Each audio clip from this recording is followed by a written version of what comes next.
None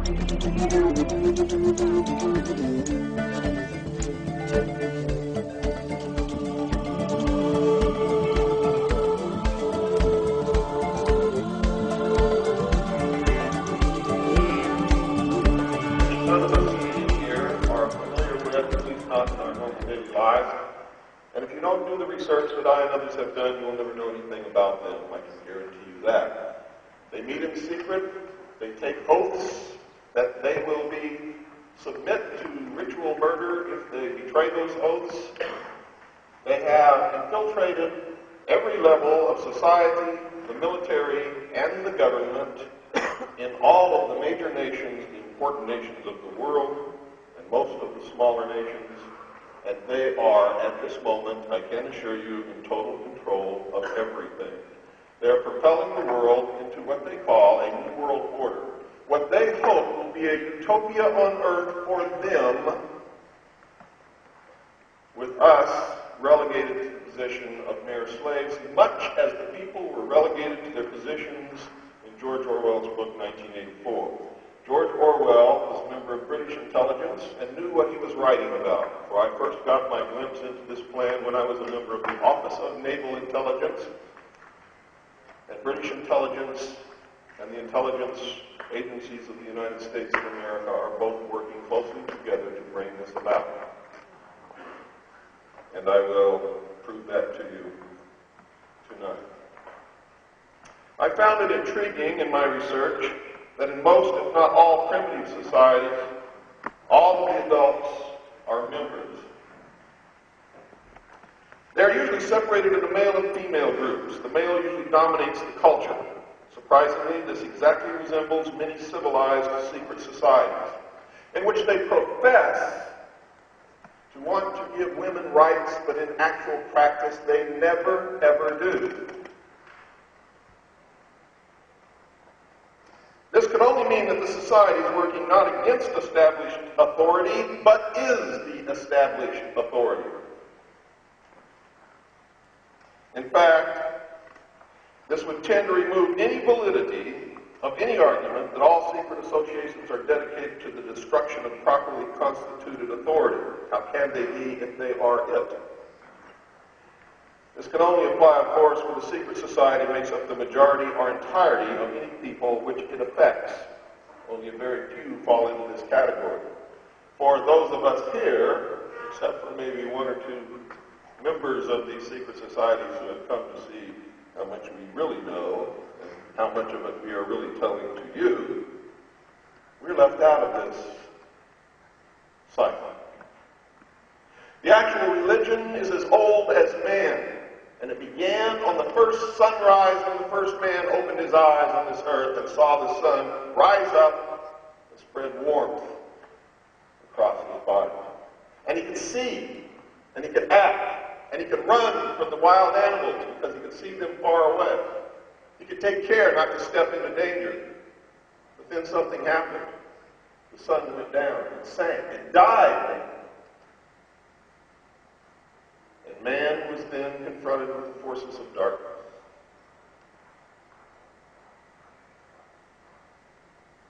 And man learned that the forces of darkness are not secure, that the beast can sneak up on him in the dark and eat him, that there is no warmth, that he must seek cover or shelter in order to survive. The next morning, however, man was surprised to see the sun was resurrected. It arose from the dead and again traveled across the heavens. It passed over and then died again. And this became the first religion, the worship of the sun. It was the first king who died to be resurrected to save his people. Now, to the priests of this religion, who came later, this was all symbolism for the power of the God of the universe. The sun was the symbol of the God, and the God was called Baal or Baal, spelled B-A-A-L.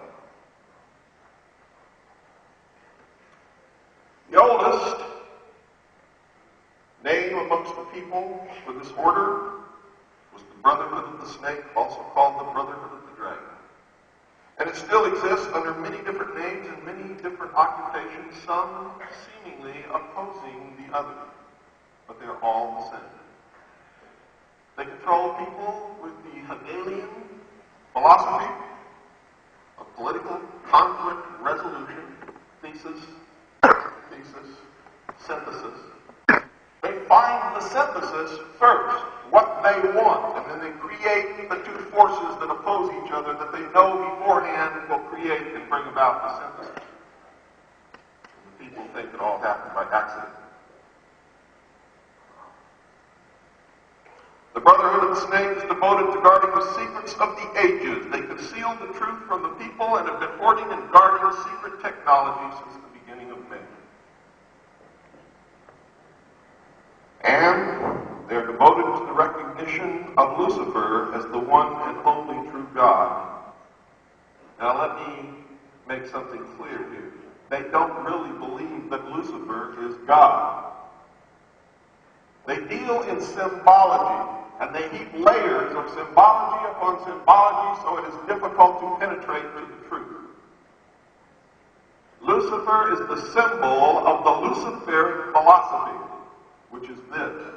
Man was held prisoner in the Garden of Eden by an unjust and vindictive God, and he was set free from the bonds of ignorance by Satan on the orders of Lucifer. Some say they're the same. Doesn't matter what you believe, this is their story. I'm going to tell it the way they believe it. But they set man free with the gift of intellect, and through the use of the gift of intellect, man himself will become God. Lucifer is the symbol of the intellect, the brain, Baphomet. That's what the Templars truly worshipped. They didn't worship the skull. The skull was the symbol, the receptacle of the brain, the intellect. It is pure humanism. They were also the first communists. And communists came from them. And our enemy was never communism. Our enemy has always been the Brotherhood of the Snake.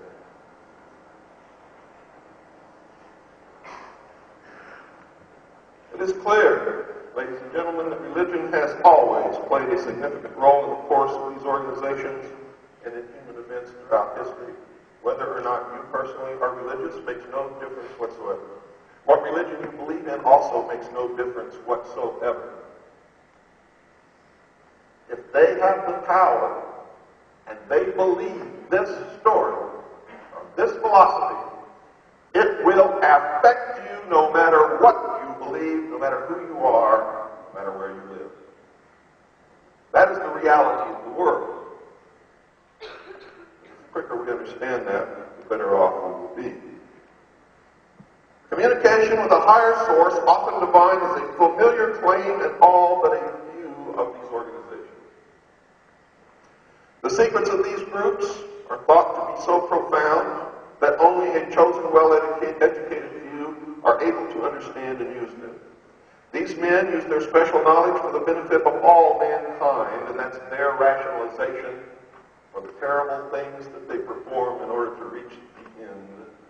And they believe that the end always justifies the means. How are we to know what their end is?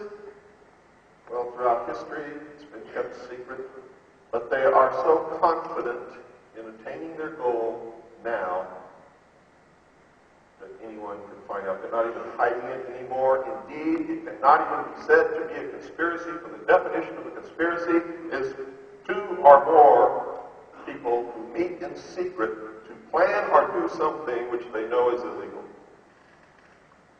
They don't hide it any longer.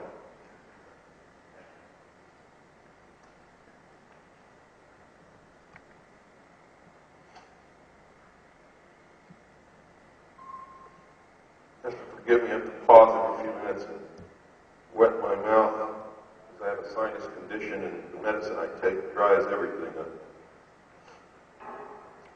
Secret societies, folks, mirror events in everyday life.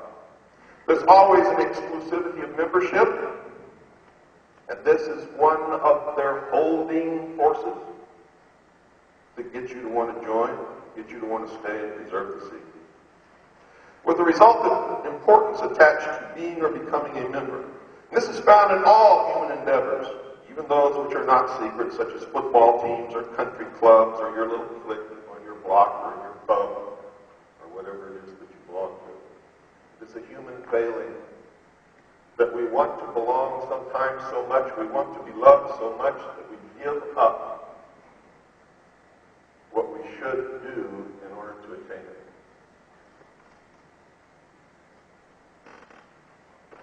Because of this, most of the members of this exclusive secret society are insecure people. Insecure. Lacking in affection and love. And even when they find out the truth about the organization, which they don't know for a long time, they sometimes rationalize staying with it to fulfill the need to be loved. So that they will not be rejected by the friends and the brothers and sisters that they've made during the years that they've spent with this organization that has become to mean so much to them. There's the use of signs, passwords, and other tools. They deal in symbology. They flaunt the truth in front of your nose all the time, but since you cannot read their language, you interpret it in another way. And I'll show you a good example of that in one of the videotapes in just a few moments. I'll also show you that on the Great Seal of the United States. The United States of America was founded by our forefathers to create the New World Order. The stated reason, almost always different from the real reason for the society's existence, is important. It can be anything, but it's usually fraternal and is found in all pressure groups wherever people congregate. And if you ask what the purpose is, it's a fraternal organization existing for the good of the community. Why do they take oaths that say, if they talk about what happens during their meetings and the secrets of the lodge, that they will be slit from their throat to their stomach, or across their throat, or across their stomach, depending upon which oath and which degree they belong to. The comradeship is especially important, and notice the word comradeship. One of their bywords is comrade, our fellow traveler. And one of the ways that they can find out if you're a member or not, they ask you, have you traveled to the East? Are you a traveler? Are you a fellow traveler? And your answer will tell them whether or not you are a member. Now, you have to understand that not only were those the passwords and bywords and secret codes of this secret organization, but they were also used by the Communist Party, which is just another branch of the same organization,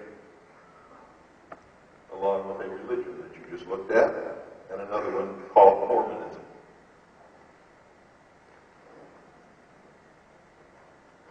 Sharing hardships or secrets has always been a special thrill to man. No one who has ever undergone the rigors of boot camp and the military service is ever likely to forget the special feeling of belonging and comradeship that was shared between the victims of the drill sergeant or company commander. Is that correct? It is with me. Or it's a traumatic experience. You are called to die and be reborn, and that is what the process of initiation is all about. They destroy your previous life, your previous personality. They destroy everything that you've ever been taught in your life. They shave your head off. They make you all look alike, and you are reborn as a soldier in this unit, and your attachment to that unit never leaves you for the rest of your life. And it is brainwashing. It is the most basic form of brainwashing that there is. And all branches of the secret society requires that you be born again. You must suffer a ritual death to be born again. George Bush is a member of the Skull and Bones, which is a branch of the secret society. The ritual death, lying naked in a coffin in the crypt at Yale University, with a ribbon tied around his genitals, signifying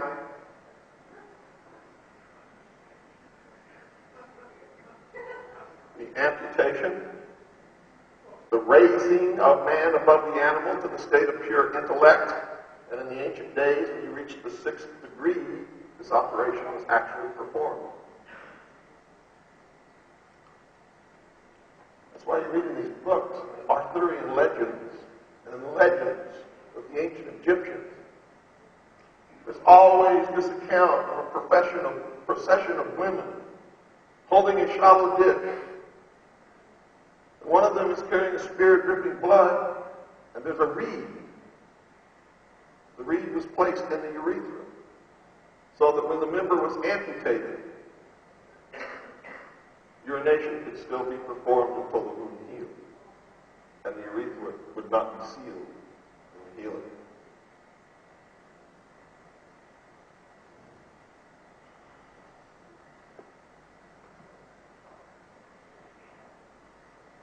The most potent tool of any secret society, folks, is the ritual and myth surrounding initiation. And I use the example of boot camp in the military because most of us understand what that is, whether we went through it or not.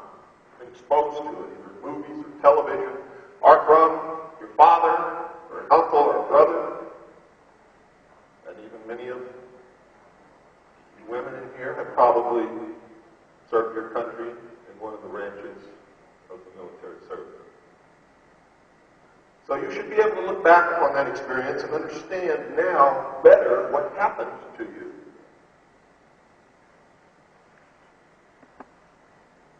These special binding ceremonies have very deep meaning for all participants. Initiation performs several functions which make up the heart and soul of any true secret society. Like boot camp, the initiation into the armed forces of important aspects of human thought that are universally compelling are merged to train and maintain the efforts of a group of people to operate in a certain direction. Initiation bonds the members together in mysticism, and that's how they corrupt the next generation into going along with the generation that preceded them. Or to open your mouth is to give up your standing in the community.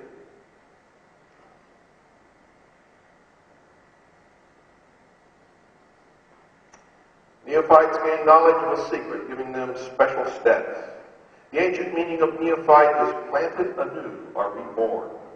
A higher initiation is in reality a promotion, inspiring loyalty and the desire to move up to the next rung and learn more. The goals of the society are reinforced, causing the initiated to act toward those goals in everyday life. That brings about a change in the political and social action of the member. And without even realizing the goal of the society, they are soon working to bring about the end, the completion of the ancient plan or the great work. The change is always in the best interest of the goals of the leaders of the secret society. The leaders are called adepts. This can best be illustrated by the soldier trained to follow orders without thinking. The result is often the wounding or death of the soldier for the realization of the commander's goal, which may or may not be good for the overall community. Initiation is a means of rewarding ambitious men who can be trusted. We'll notice that the higher the degree of initiation, the fewer the members who possess the degree. These organizations consist always of a pyramidal structure of membership, with a whole bunch of stupid, slathering idiots down here thirsting after the secrets that they will never know, and a few adepts at the top controlling them all. Why would anyone ever join a society that they know nothing about and are told from the beginning that they will never know anything about until they go through years of degrees of initiation? And we wonder how we can be manipulated so easily. Humanity, unfortunately, is flawed. We all battle daily within us to do the right thing and the wrong thing. Often the wrong wins out. Also, unfortunately.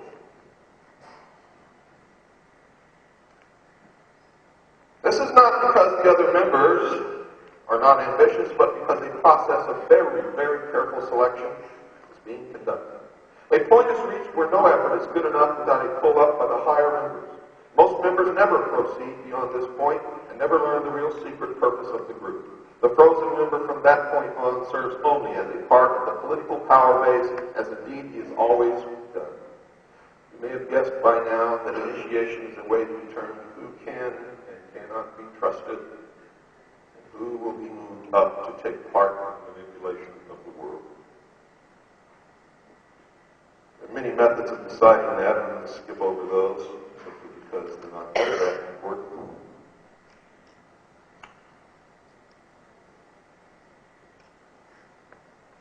One of the mysteries is that religion, in most instances, but not all, is but a tool to control the masses. Knowledge or wisdom is their only God. Lucifer is the symbol of that God. The sun is also the symbol of God. So is Osiris, Ra, the light.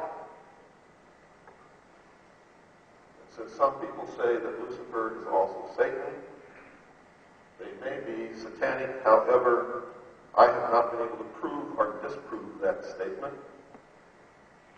So I will in the pyramid, and whenever you see that eye in the pyramid, you are looking at an organization that belongs to the secret group. Whether you call it Freemasonry or the Ancient Order of the Rose and Cross or the Knights Templar or the Sovereign Military Order of the Knights of Malta or the Knights of St. John of Jerusalem, it makes no difference. They are all the same. Another symbol is the beehive. Another symbol is the circle with the dot in the middle. There are many more. But the pyramid with the all-seeing eye is the most prevalent, the one that you will see probably most often.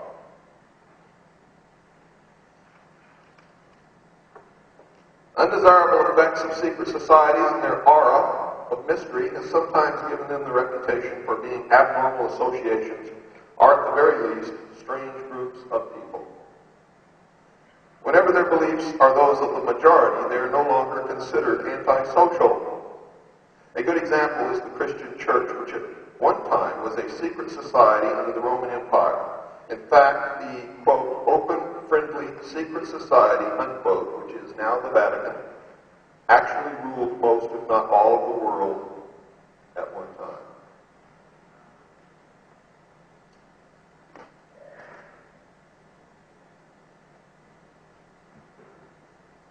Since the beginning of recorded history, governmental bodies of every nation have been involved in maintaining the status quo to defend the establishment against minority groups that sought to function as states within states or to oust the constituted authority and take over in its place.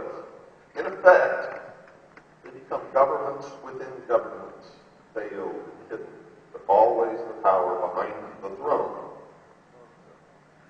Many of these attempts have succeeded, but have not always lasted. Man's desire to be one of the elect is something that no power on earth has been able to lessen, let alone destroy. And that is one of their greatest powers. It is one of the secrets of secret societies. It is what gives them a political base and lots and lots of clout. Members often vote the same and give each other preference in daily business, legal, and social activities. It is the deepest desire of many to be able to say, I belong to the elect. I am one of the chosen few. I know secrets that you do not know. I am one of the masters. Houses of worship and sacrifice existed all throughout the ancient world. They were in fact temples built in honor of the many gods. Gods were there for the people. The priests knew the true esoteric knowledge and gave the people the exoteric, or the common interpretation. Esoteric means secret or hidden, and the people were never given it. These buildings functioned often as meeting places for philosophers and mystics who were believed to possess the secrets of nature. These men usually banded together in seclusive philosophic and religious schools and were known as the mysteries.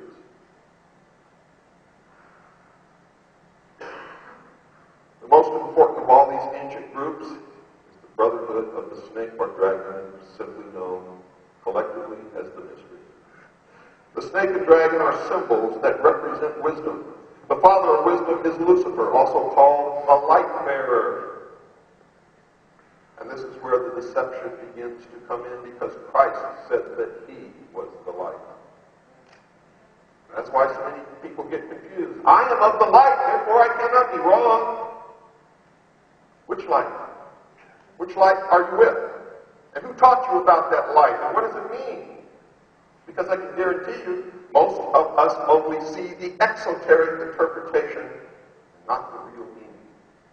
And many people are following the darkness, believing that they are with the light.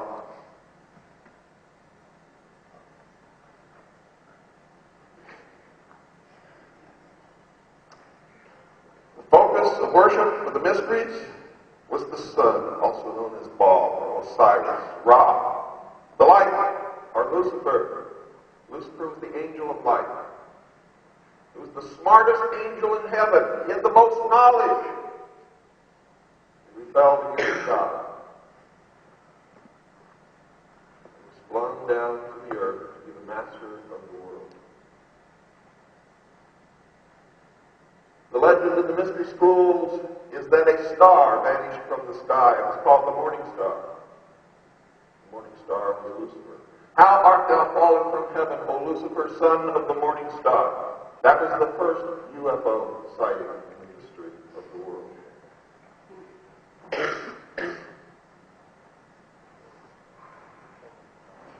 The sun is the representation of their God. Osiris was represented by the sun. That's a quote from Albert Pike. How art thou fallen from Lucifer, how art thou fallen from heaven, O Lucifer? Isaiah 14, verse 12. It is claimed that after Lucifer fell from heaven, he brought with him the power of thinking as a gift for mankind. Quote from Fred Giddings from his book Symbolisms in Occult Art.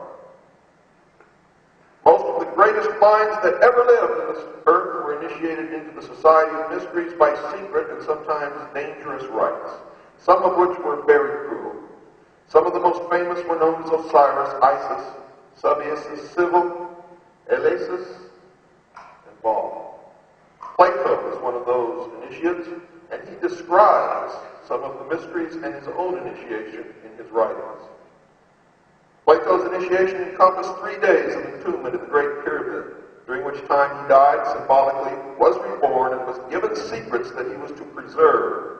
Plato's writings are full of information on the mysteries. Manly P. Hall, 33rd degree Mason, stated in his book, The Secret Teachings of All Ages, that, quote, the illumined of antiquity entered its portals as men, they came forth as gods, unquote. The ancient Egyptian word for pyramid was kuti, which meant glorious light.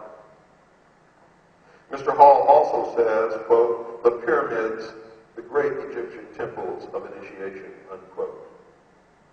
Pyramids, ladies and gentlemen, were never tombs. They were the temples of initiation of the worship of Lucifer. According to many, the Great Pyramids were built to commemorate and observe a supernova explosion that occurred in the year 4000 BC. Dr. Anthony Hewish, 1974 Nobel Prize winner in physics, discovered a rhythmic series of radio pulses which he proved were emissions from a star that had exploded around 4000 BC. And listen to this. The Freemasons begin their calendar from AL, which is in the year of light, Annos Luminos. Found by adding 4,000 to the modern year. That's 1990 plus 4,000 equals 5,590 AL. You can find these dates on the cornerstones of buildings where the cornerstone was laid with a Masonic ceremony. You will find them on most buildings in Great Britain. George Mikanowski wrote in The Once and Future Star that the ancient Sumerian cuneiform described a giant star exploding within a triangle formed by Zeta Pupae, Gamma Velorum, and Lambda Velorum, located in the southern sky. And the same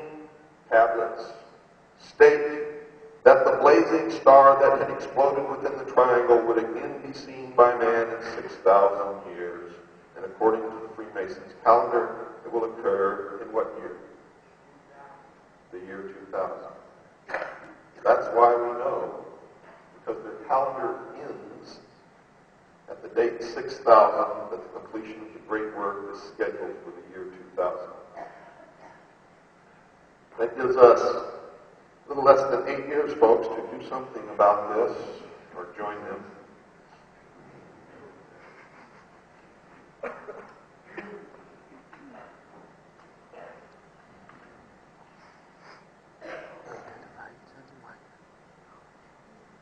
Now here's some more of their beliefs, and I'm quoting. The first one, I always quote them, so that nobody can ever accuse me of bringing false charges against this group. When I tell you what they believe, I'm quoting them. The first man who bethought himself of saying, "This is mine," and found people simple enough to believe him, was the real founder of civil society. What crimes, what wars, what murders, what miseries and horrors would he have spared the human race if someone would have warned? Beware of listening to this impostor. You are lost if you forget that the fruits of the earth belong to all and the earth to no one. That's communism. Ownership of property is not peculiar to the human race. The bird has its nest. The dog has its bone that it will savagely defend. If everything were divided up today, all would be unequal again tomorrow. One man would fritter away his share. Another would double it by turning it to good account. The practical and energetic would soon be more prosperous than the idler or the wastrel. The parable of the 10 talents perfectly illustrates the difficult capacity of differing men to deal with money. And that is why we must rule with a benevolent despotism.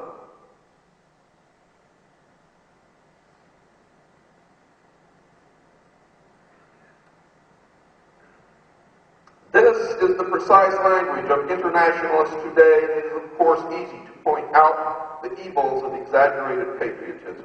But it will not be found that the man who loves his country is less able to respect foreign patriots any more than that the man who loves his family is a worse neighbor than one who cares little for his wife and children. That's a quote of Nesta Webster. It was not one of them. The Bible tells us, and the laws of nature tell us, that he who frivels away his money does not deserve it. He who beats his wife does not deserve a wife. It is to the fittest. It is to the one who earns, who does honest labor, should reap the rewards. Why should one labor to feed all? For in those kinds of societies, that's exactly what happens.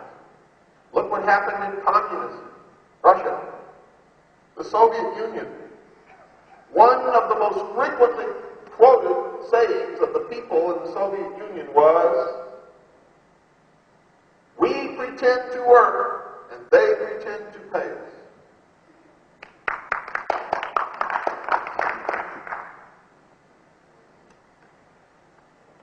So I can safely tell you, with no psychic powers whatsoever, that the New World Order will be totalitarian and socialist in nature. Here are their tenets. Abolition of monarchies and all ordered government, except for theirs. Abolition of all private property and inheritances. Abolition of patriotism and nationalism. Abolition of family life and the institution of marriage and the establishment of communal education of children. Abolition of all religion. And if you look around you in the world today, that is exactly what is taking place, folks. Exactly. They're building their world under our noses. And because they're generally right when they call us cattle who don't use their brains, unfortunately, they're getting away with it.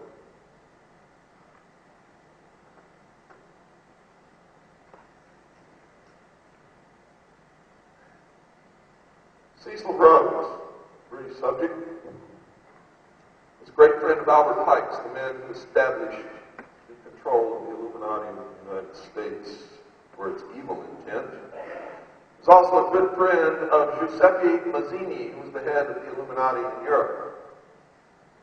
They corresponded frequently. The letters between Pike and Rhodes and Mazzini used to be on display in the British Museum, and good researchers still may be able to dig them out if they haven't been buried them forever. And one of the things that Cecil Rhodes wanted to do was leave money in his will for the secret society that would bring about the New World Order. But he changed that will, realizing that he left the money in the will, it would become public knowledge that there was going to be a New World Order, so he couldn't do that, could he? Instead, he left his fortune to Lord Rothschild, who established the things that Cecil Rhodes wanted. He wanted bright young men chosen to be trained in England to become the leaders of the New World Order. So the election that just occurred in the United States of America was no victory for us, for Bill Clinton was a Rhodes Scholar. He's also a member of the Council on Foreign Relations, the Trilateral Commission, and he's a Mason. So we just lost all the way around. All the way around. In my country, the United States of America, of a total of 1,317 American Rhodes Scholars, up to 1953, and that's as far up as we're able to get it because we can't identify the positions that they all hold now, 431 held or hold positions in teachings, educational administration. Among them are 31 college presidents, 113 held government positions, 70 held positions in press and radio, and 14 were executives in foundations.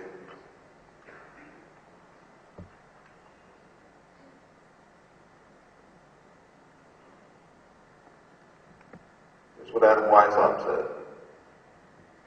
In reference to the various governmental leaders which the Illuminati had targeted for subversion, Weishaupt remarked, quote, "It is therefore our duty to surround them with the Illuminati's members, so that the profane may have no access to them. Thus we are able most powerfully to promote our interests. If any person is more disposed to listen to princes than to the order, he is not fit for it and must rise no higher. We must do our utmost to procure the advancement of Illuminati into all important civil offices. By this plan we shall direct all mankind. In this manner, by the simplest means, we shall set all in motion and in flames. The occupations must be so allotted and contrived that we may in secret influence all political transactions." That's why Franklin Delano Roosevelt said, "Nothing ever happens by accident. Everything is planned."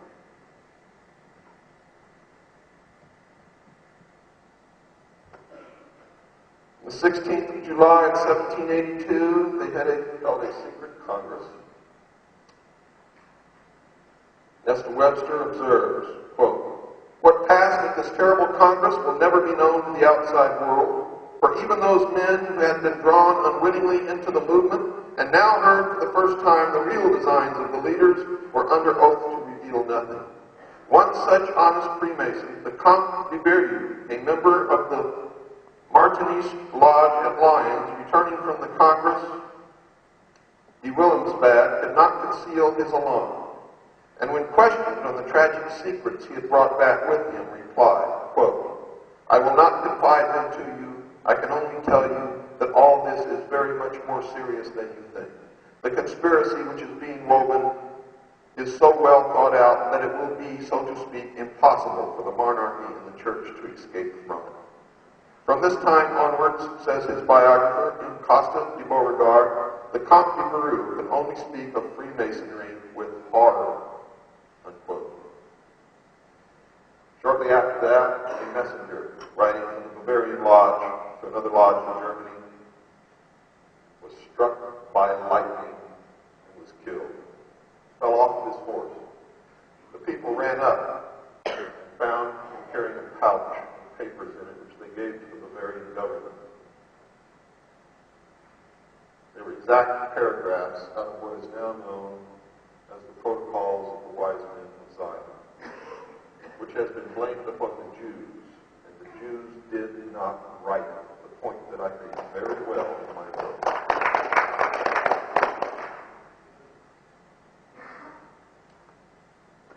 You see, folks, in the New World Order, all existing religions will be destroyed, including Judaism. All of you who are persecuting the Jews, thinking that they're the cause of all of our ills, are falling exactly right into the hands of those who would enslave us. For that is how they manipulate us, and that's how they destroy us, by getting us fighting against each other. In the United States, it's blacks against whites. I never met a black man or a woman who ever sat around their kitchen table and thought seriously about coming to kill me.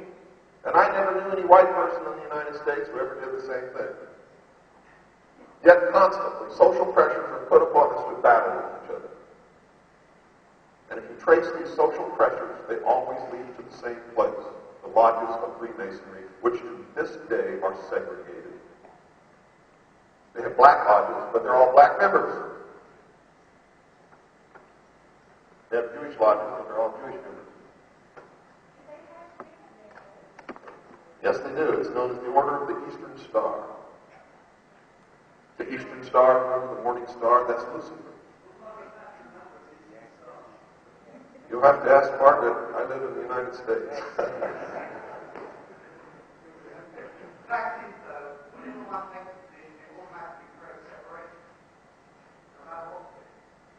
Well, let's hold our questions till the end, folks. I've got a lot of ground to cover. I realize this is upsetting. I realize that some of you have family members who belong to this organization. I realize that some of you are hearing this for the first time and don't really understand what the hell it is you're hearing. But please be patient. The Council on Foreign Relations Handbook of 1936 provides the following details concerning the organization's establishment by Freemasons on May the 30th, 1919. Several leading members of the delegations to the Paris Peace Conference met at the Hotel Majestic, and that's where Operation Majestic 12 comes from, the deception that is trying to convince you that aliens are here, in Paris to discuss setting up an international group which would advise their respective governments on international affairs. The U.S. was represented by General Tasker H. Bliss, Chief of Staff, United States Army, Colonel Edward M. House, Whitney H. Shepardson, Dr. James T. Shotwell, and Professor Archibald Coolidge. Great Britain was unofficially represented by Lord Robert Cecil, Lionel Curtis, Lord Eustace Percy, and Harold Temperley. It was decided at this meeting to call the proposed organization the Institute of International Affairs. Percy eventually became Pierce in the United States.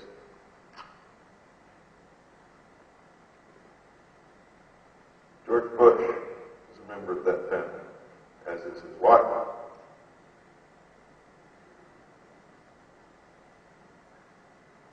At a meeting on June 5th, 1919, the planners decided it would be best to have separate organizations cooperating with each other. Consequently, they organized the Council on Foreign Relations with headquarters in New York and a sister organization, the Royal Institute of International Affairs in London, also known as the Chatham House Study Group.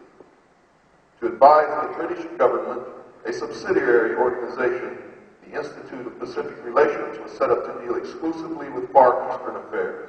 Other organizations were set up in Paris and Hamburg, the Hamburg branch being called the Institute for Auswärtige Politik, and the Paris branch being known as the Centre d'études de politique étrangère. I'm not good at French, so I hope you understand. Baron Edmond de Rothschild of France dominated the Paris Peace Conference, and each of the founders of the Royal Institute ended up being men who met Rothschild's approval. The same was true of the Council on Foreign Relations, which was not officially formed until 29th July 1921. Money came from J.P. Morgan, Bernard Baruch, Otto Kahn, Jacob Schiff, Paul Warburg, and John D. Rockefeller, amongst others. And this was the same crowd involved in the forming of the Federal Reserve. The Council's original board of directors included Isaiah Bowman, Archibald Coolidge, Hughes, John W. Davis, Norman H. Davis, Stephen Dugan, Otto Kahn, William Shepard, Whitney Shepherdston, and Paul Warburg, and the center of power was with the Knights of the Golden Circle in Cincinnati.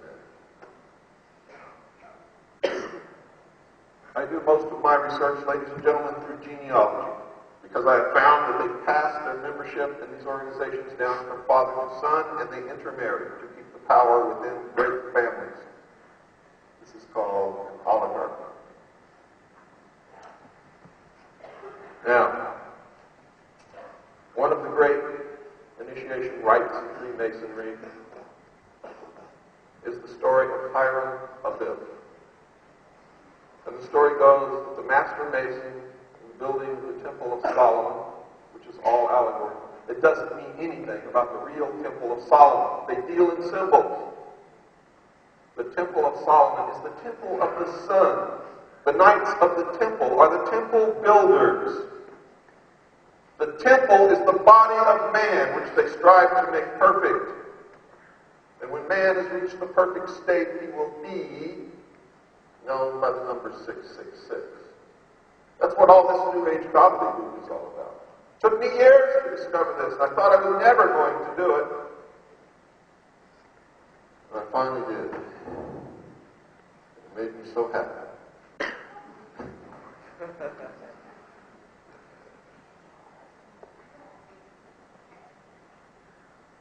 Hiram Abiff, the master mason of the temple, was killed by 3 fellow craft members. He was struck in the back, in the throat, and in the head. This symbolized, folks, not a real murder that actually took place in history. That's for you to think. It symbolizes the oppression of the order, the religion of Baal, by the state, by the church, and by the mob.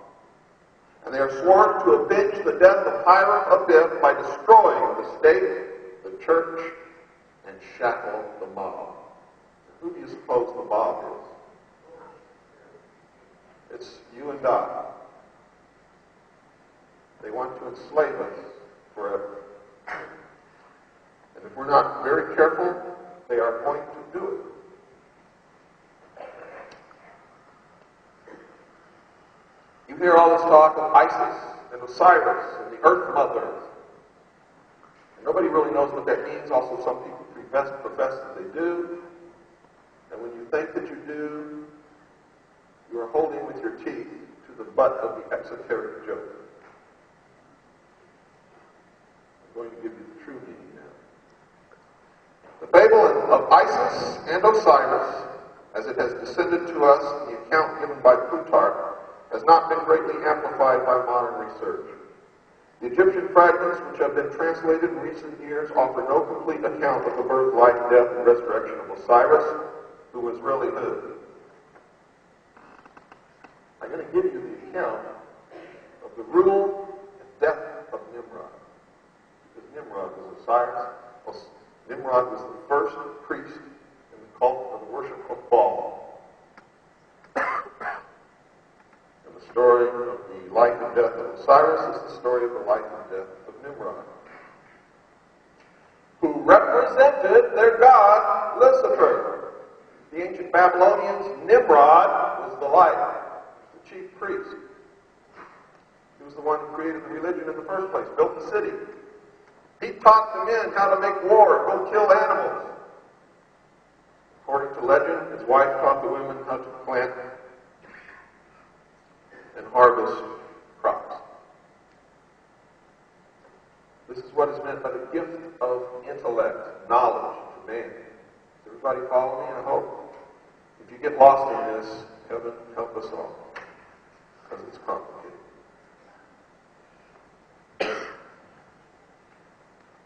Anyway, I'm going to go over it quickly. Osiris was a great king in legend. Everybody thinks this is Egyptian, but it's Babylonian. He was a great king. He taught the men how to hunt, how to build walled cities to protect themselves from enemies and from wild beasts. His wife, Isis, in the old religion, was Astarte, taught the women how to sew and reap the harvest. The people loved Osiris, but he had a jealous brother, Typhon, also known as Set, who conspired to kill Osiris and did by building a coffin out of wood, and said that anyone, it was a beautiful box, actually, it wasn't a coffin, it was beautiful, according to the legend, it was the most beautiful box ever built. According to the legend, at one dinner party one night, Typhon set this box in the middle of this road in the room and said, anyone who can lie perfectly, fit in this box perfectly, can have it. And everyone tried, but he had built it to the exact length or height of Osiris. Osiris lay the box and fit. Quickly, being his henchman, grabbed the top of the box, put it on, nailed it down, and poured molten lead around the seams. They then took it out and buried it under a tree. This morning, you heard about the forest where Eustace fallen. It's the same story. That's why the tree, the forest, is so important to these people. Osiris, coming home, not finding her husband and brother, set out to find him. Found him, brought him back to the castle, and by magic was trying to bring him back to life. When Typhon found out that she found the coffin, they snatched the body, chopped it into 14 pieces, and scattered it over the land. Isis, in a fit of rage, flew out to find the pieces. She found all save one. She found all the pieces except for the penis of Osiris, which is also known as the lost word of Freemasonry, or the generative force, the G in the middle of the star, denoting generation. And so, she made a substitute. Some stories say out of wood, some say out of gold. But the religion in their altars always had a gold penis, which in later years became an obelisk. The obelisk is the penis of Osiris. It's the symbol of the presence of Lucifer.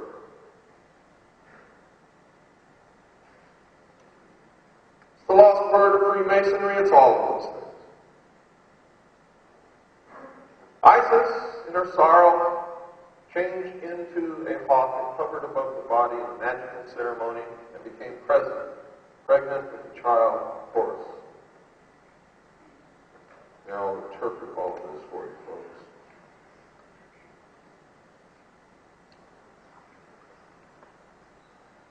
Osiris, the black god of the Nile, must be regarded as the personification of an order of learning. For Plutarch identifies him beyond question with the holy doctrine or the mystery tradition, as Thoth personifies the whole sphere of knowledge. And it was through his assistance that Osiris came into being. So Osiris embodies the secret and sacred wisdom reserved for those who were proficient in the ancient rites. It's important to understand that. Unquestionably, Osiris was later confused with other members of that vast pantheon of divinities which developed in the decadent period of Egyptian religious culture, but to the elect he represented to the end primordial knowing, the gift of intellect to man by Lucifer, through his agent, Satan. That utter realization of truth, undefiled by intellection, unlimited by any mortal procedure, uncircumscribed by the limitation of thinking. He signified not only that divine at-one-ment with the Absolute, which is the end of all illumination, but by his life, death, and resurrection revealed the means by which mortal consciousness could achieve that end. And Osiris was symbolized also by the sun, which died in the evening, was resurrected the following morning. Thus Osiris becomes a dual symbol, being in the first place the esoteric wisdom itself, or the hidden wisdom, and in the second place the composite order of initiates through whom that tradition was perpetuated. The personality of Osiris thus typifies the institution erected by the ancients to perpetuate the deathless truths of the soul. The living head was crowned with the plumes of wisdom and power. The hands bore the scepters of the three worlds, but the body was bound with the mummy wrappings of the dead, signifying that the soul was trapped in the body, in the material world. Here we find spirit, the living head, bound incongruously to matter, the mummified body. The soul was imprisoned in the narrow bonds of flesh. One thing is certain. Osiris represented the secret doctrine prior to that time when the omnific word was lost. Osiris is the first of the 5 children of Nut. He therefore corresponds with the first of 5 divine kings of China and the 5 exoterically known Diana Buddhas of Lamaism.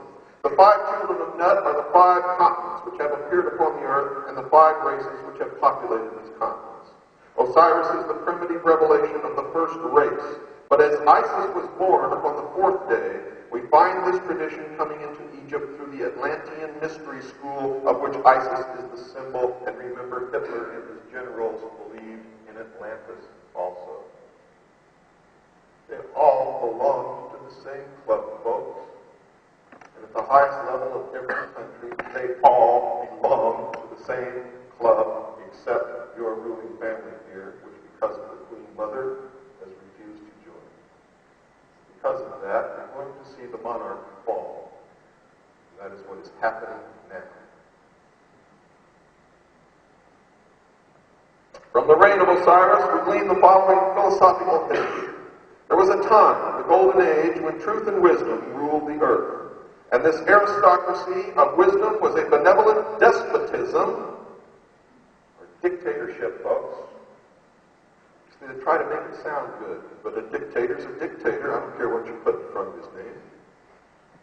In which men were led to a nobler state of being by the firm, kindly hand of the enlightened sage. Well, go back and read about ancient Babylon, and you'll find that the king did not have any kind of a kindly hand, but firm it was, often firmly enclosing the handle of the sword, through the use of which heads rolled. This was the divine dynasty of the mythological priest kings who were qualified to govern humanity by virtue not only temporal, but by divine attributes.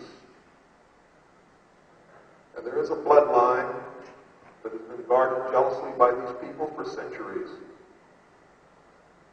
It is the line of those who throughout history have claimed and have been given the divine right to rule. The symbol of this bloodline is called Jacob's Pillar, which is the stone under the coronation throne of England.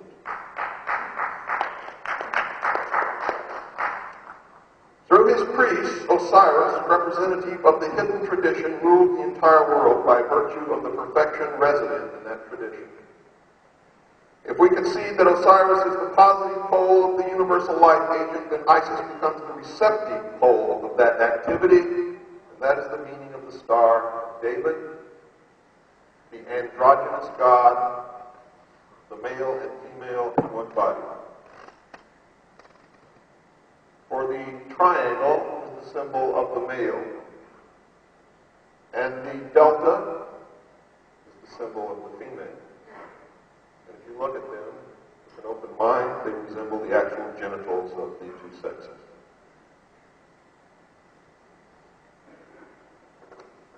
In other words, folks, Osiris is the doctrine, Isis is the church. You can forget all this earth mother bullshit.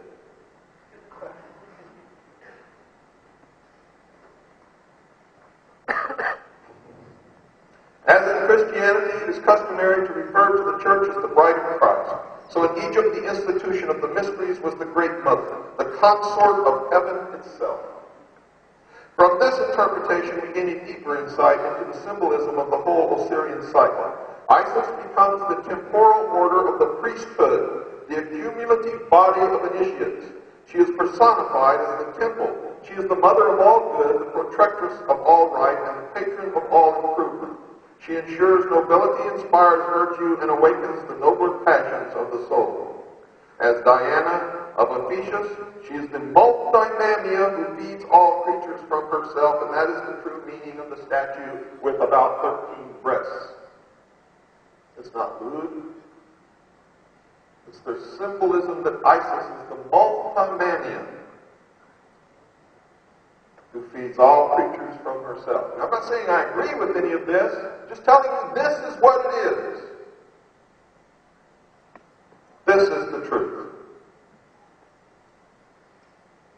Without the truth, we can never be free. Like the moon, she shines only with the light of her sovereign sun, and that is the meaning of the sun and the moon in so many pictures and paintings that you see. It is the meaning of the crescent moon and the star. It is the meaning on the altar of Catholic churches of the both of Isis and the disk of Osiris. And you can see this everywhere. The sun and the moon are the symbols of Isis and Osiris, the mysteries.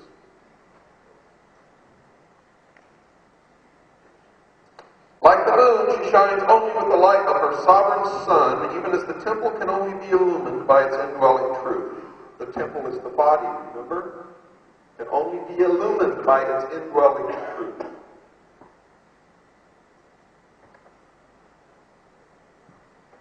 Titan is the embodiment of every perversity. This is their belief.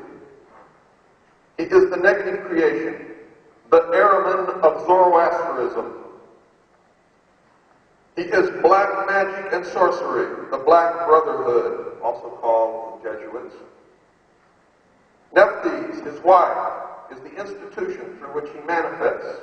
He is neither a single evil nor even a sequence of ills, but an infinite diversity of them, indescribably insidious, empowered to infect the fabric of church and state. Typhon lured Osiris into the ark of destruction at the time when the sun enters the house of the scorpion. Hence we know him to be the eternal betrayer, that ageless Judas, who undoes all good things and inevitably presages ruin. And according to the mysteries, Christ represents Osiris and Judas is Typhon in the mystery of the Christian religion. And once again, I'm not saying I believe this, just telling you this is what they believe. And if they hold the power, it will affect us no matter what we believe. Please understand that. He is the power of the physical universe which is constantly seeking to destroy the spiritual values locked within its substances. He strikes in the 8th month. Suppose that a child delivered in the 8th month of the prenatal epoch cannot live because of the curse of Typhon. Osiris was born in the 7th month, and that's why the United States Declaration of Independence was signed in July. I'll show you that later. All of our forefathers in the United States were Freemasons. Every member of the party who formed the Boston Tea Party and drew the tea into Boston Harbor were Freemasons. Paul Revere was a Freemason. George Washington was a Freemason. Benjamin Franklin was a Freemason. Thomas Jefferson was a Freemason. Learned Jesuit father seasoned Typhon Cain and his brother Osiris Abel. See how they turned it around? Truth is, nobody knows who anybody is. They don't know either. You know how they can tell who is one of them? If you consent to be one of them and keep the secret, you are one of them.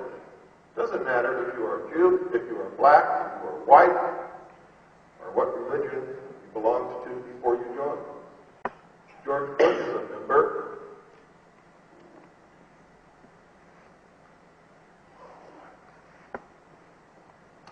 If such a parallel actually exists, then the biblical allegory is susceptible. Now, so you don't start getting antsy. This was written by a 33rd degree Freemason. Remember, I only use their words when I tell you what they read. Typhon is the desire of the few pitted against the good of the many. Again, communism. He is the spirit of dissension and discord that breaks up unity of purpose by setting factions against each other so that great issues lose the name of action. And these are the people who really do that. The desire for riches, calm power and sovereignty, which is what all American citizens possess, sovereignty, by which this evil genius was obsessed, reveals the temptation by which humanity is deflected from its ultimate goal and led into the byways of sorrow and despair. Typhon, the queen of Ethiopia, and the 72 conspirators represent the three destructive powers, reserved to modern Freemasonry as the murderers of the master builder Hiram Abiff, the church, the state, and the mob. Representing ignorance, superstition, and fear, the destroyers of all good things. The advent of greed and perversion marked the end of the golden age of the Osirian age. And when the good prince Osiris, the deeper truth, returned to his own land, he became the victim of a hideous plot.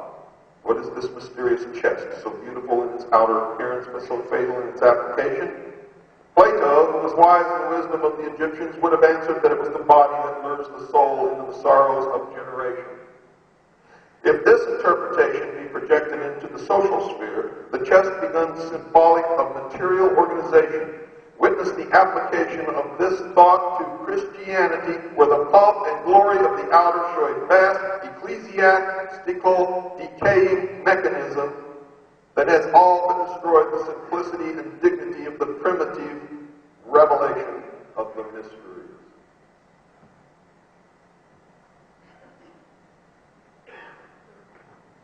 Christians will not be allowed to live in the New World Order. Neither will be the followers of Judaism, Islam, or any other religion. There will be a new religion, a humanist religion, where man will be God and religion will change with the needs of man.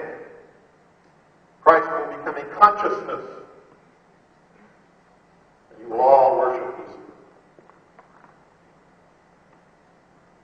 except for a few of us who will refuse.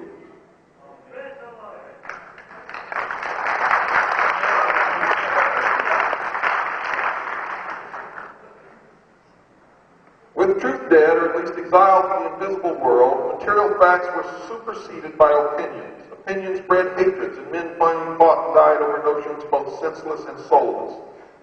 What's wrong with their interpretation, folks, is that every investigation, the beginning of every war, and every theft, and every destruction of a nation and peoples that were living happily, lead you right to their door.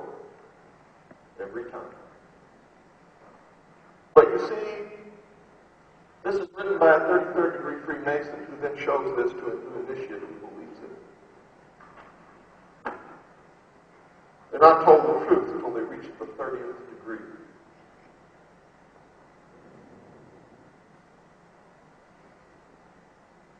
In the dark ages of uncertainty, when reality hid its face and no man dared to know, the leering Typhon ruled his ill-gotten world, binding men to himself by breeding 1,000 uncertainties to sap courage and weaken conviction.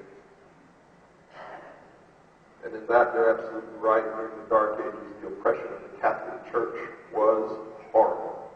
And anyone who whispered anything that disagreed with the utterances of the Pope were burned at the stake. Men ask, why seek to know? Knowledge does not exist. Life is a cruel jest, purposeless, and of short duration.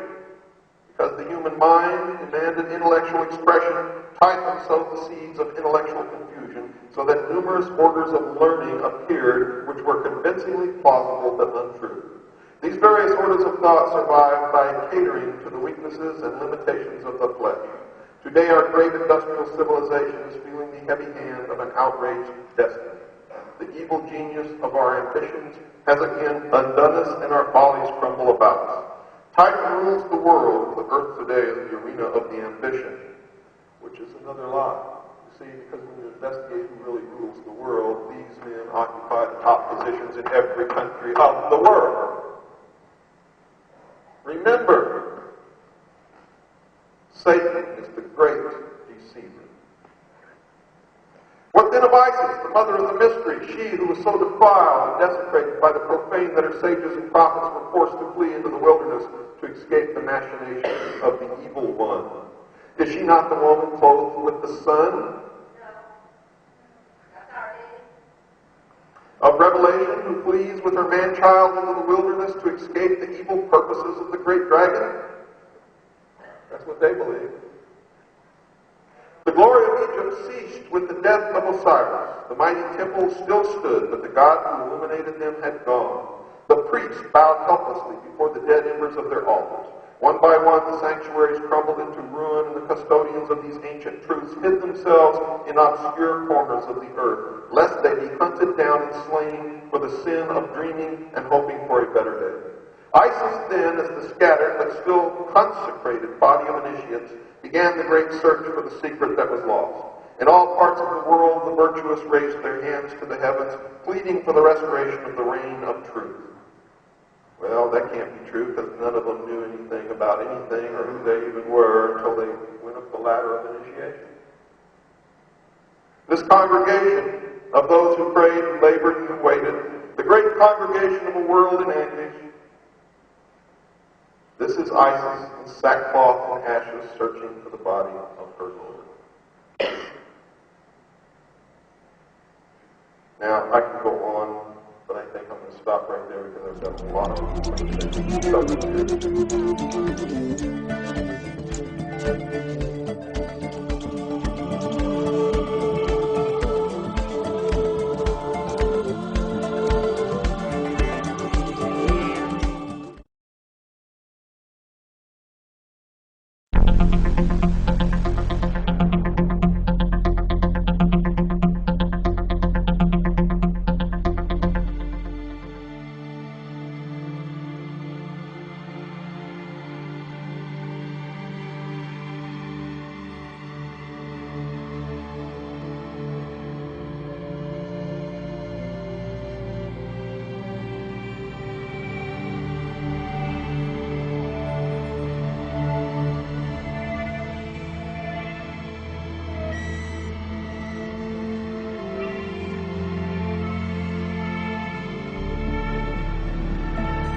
on the dollar bill, folks, there is the symbolism of why this country, my country, was founded, who founded it, and what they're all about. I'll show you that right now.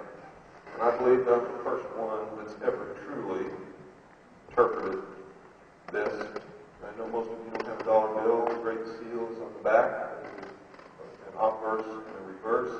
When you hand this down, you can pass it around and look at it while I'm talking. Unfortunately, I don't have 1,000. I'd give it to you. Just pass it around so you can see what I'm talking about. And don't worry about giving it back to me. It's not working.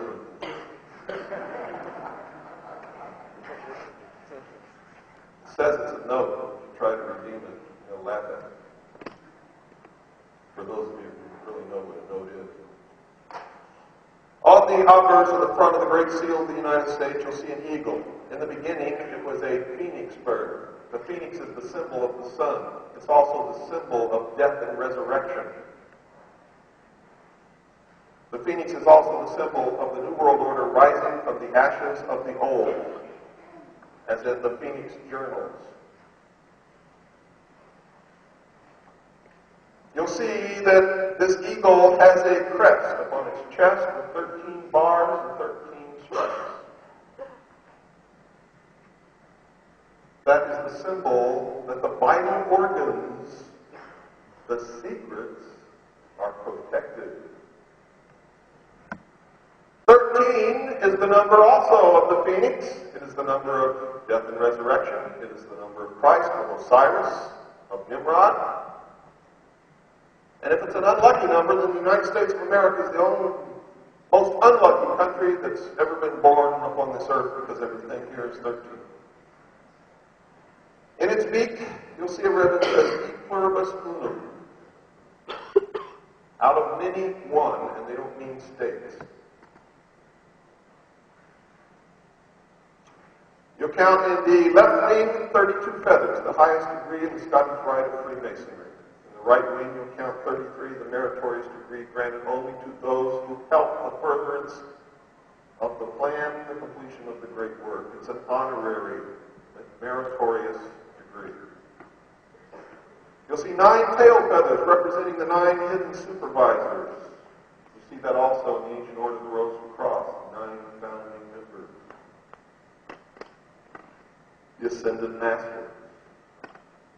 Remember, they always claim communication with a higher order.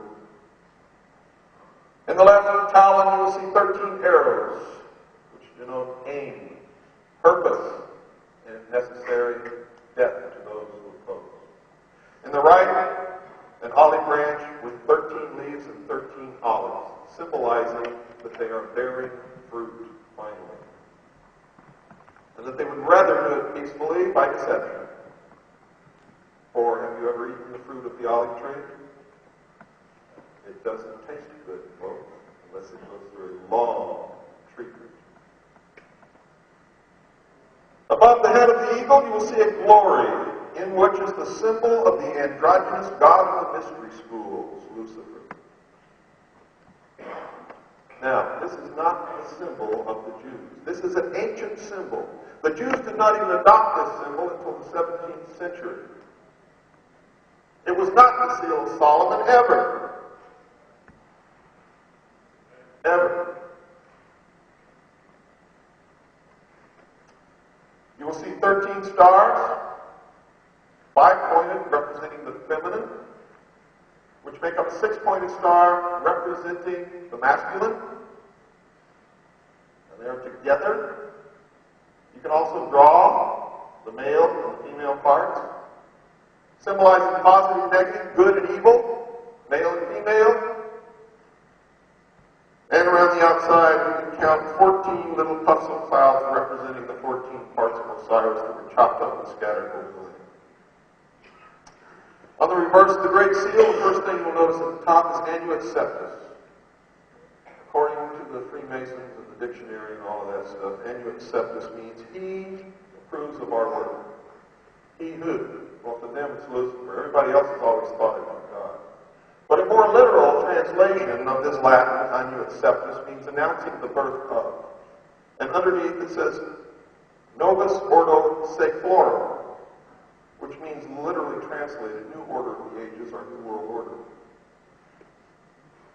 Secular is also used to mean worldly. Seclorum is intentionally spelled wrong so that exactly 39 letters come out, adding the letters in the bottom course of the pyramid, which make up the Roman numerals denoting 1776. Also the year the Illuminati was founded in Bavaria by Adam Weishaupt, who was a Jesuit.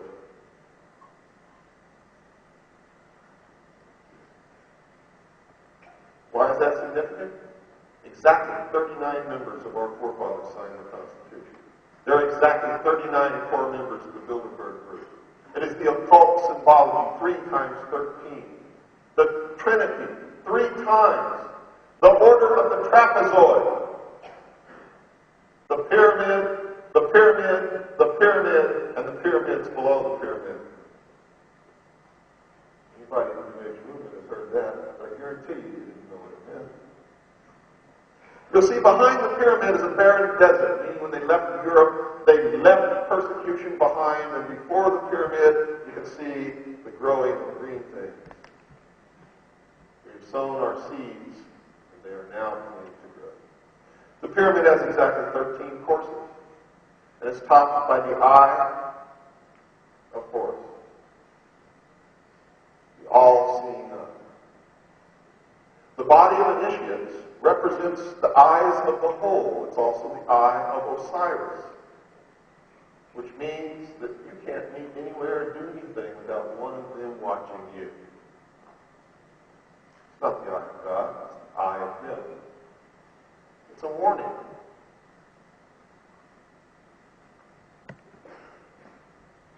Now, the order of the trapezoid is those who believe, I'll put it the very easiest way that you will all understand it.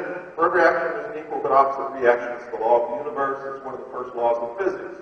Right? Everybody understand how that works? They believe that creation begins with a thought and can become real, material, really here, in action, thought, desire, action. The three legs of the pyramid. That's why the triangle is so important to the mystery. Thought, desire, action. The Trinity. That's Starker, Nimrod. The priesthood were the children. Osiris, Isis, Horus, the child. The body of initiates. Father, Son, Holy Ghost. Throughout history, every religion has had a Trinity at the top. Thought, desire, action is creation. This is what they believe.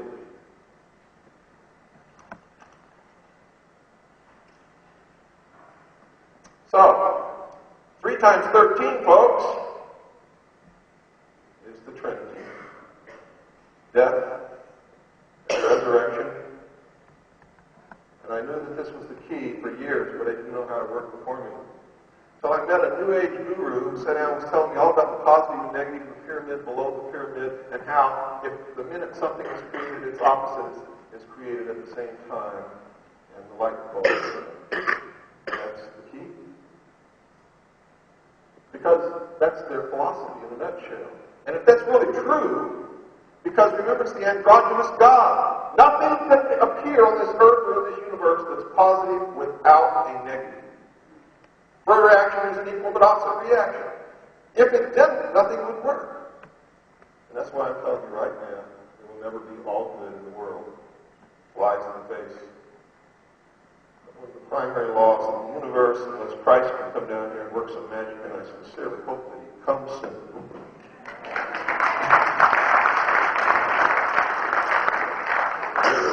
So, I knew that now my Trinity here had to have a pyramid below the pyramid, so I did it.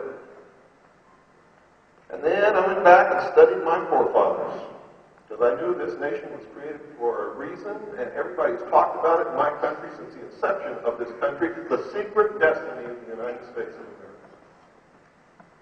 Everybody talks about it. Nobody knows what it is. So I knew also that if all this other stuff was on the Great Seal, then the identity of our forefathers and what they were up to would also be on this Great Seal, and it is. On the bottom, of course, of the pyramid are the Roman numerals 1776. I also discovered that Benjamin Franklin and Thomas Jefferson both were probably the 2 best astrologers that ever lived in their day. And it was them who calculated the exact date and time that the United States would be born by the signing of the Declaration of Independence. So I just merely took this and plugged it into the formula. The generative force is the male part, the penis of Osiris, the lost word of Freemasonry. So I have to do it with the top pyramid, the penis, the generative part. So all I did was plug this in. I didn't even change the order of the numerals at all. M, D, C, C, L, X, X, V, I.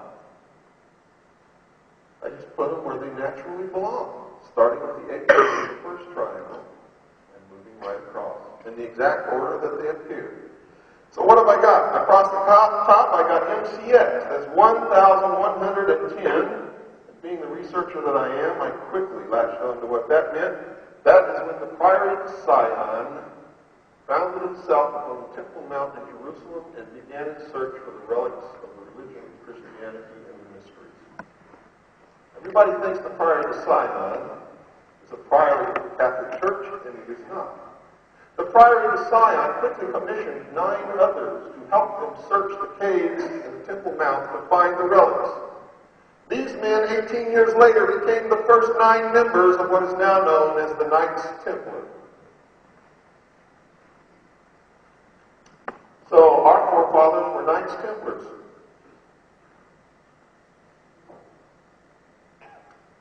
And they founded this country for this reason, folks. We'll do the bottom line. DC is 600. LX is 60. BI is 6. The United States of America was founded to bring the Antichrist into the world.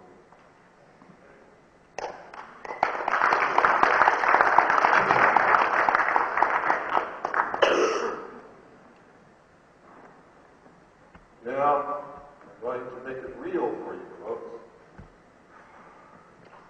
I need the first video, please. And the lights off on the stage.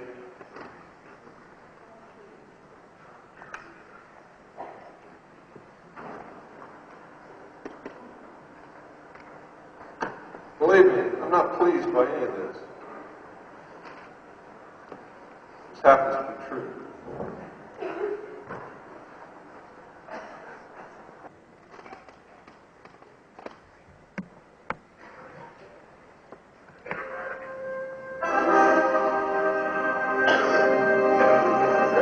Cyrus riding across the heavens with the boat of Isis.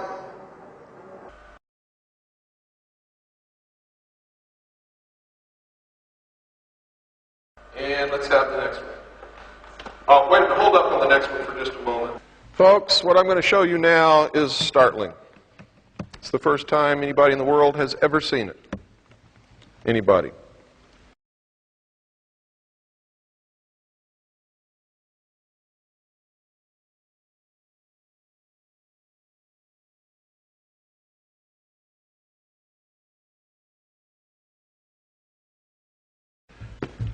Probably the most dangerous thing I've ever done, what I'm going to do now. Dealey Plaza in Dallas, Texas is on the 33rd parallel. It is in the shape of a pyramid, the eye being the underpass going under the railroad bridge. In Dealey Plaza are the four quarters of a Celtic temple and an obelisk dedicated to the location of the first Masonic Lodge in Texas. It is an outdoor, pagan, Masonic temple of the Scottish Rite. The first and only Catholic president in a Freemason-founded and controlled country. He was shot in the back, in the throat, and in the head, the exact same wounds suffered by Hiram Abiff in the Masonic initiation. With one blow, the Scottish Rite of Freemasonry destroyed the political will of the American people, struck a serious blow to the Catholic Church, and crippled our country.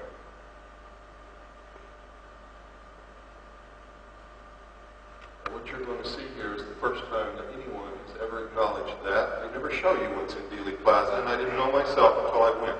And after all my research, I went to Dealey Plaza, and I was standing in the middle of a pagan temple of the Scottish Rite of Freemasonry, and tears came in my eyes.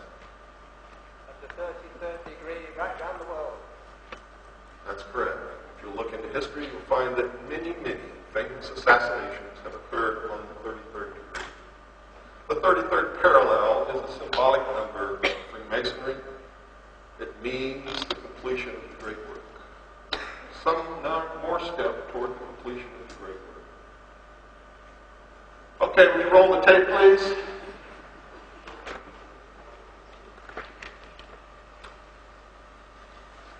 Could you dim the house lights, please?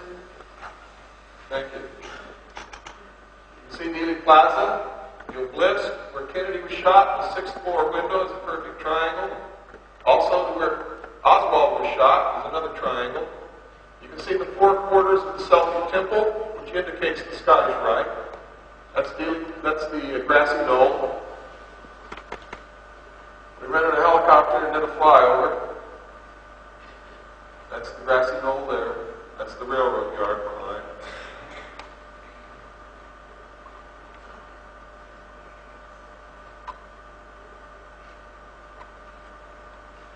This is the corner of Main and Houston. Kennedy came down Main, turned right and went that way on Houston Street. They were supposed to go directly down Main Street through the center of the triangle, but the 33rd parallel is up on the hill. 33rd, green 3 to 6. 6th floor window. And there's another combination, 2 3 degrees, which makes the third 6. There's the obelisk, the penis of Osiris, crowned with a flame representing the light or Lucifer. It also represents knowledge, the intellect, primordial knowing.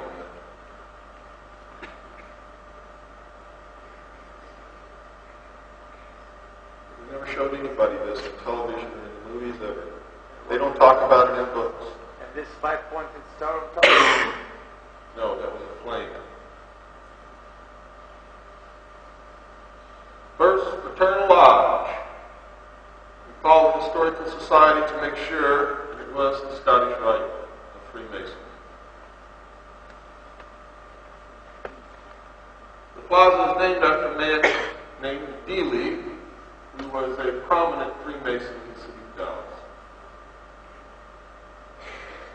John F. Kennedy was the sacrificed king. His blood was spilled on the altar of an outdoor temple. Why noon? The God is the sun as it reaches its highest point and has its greatest power at noon.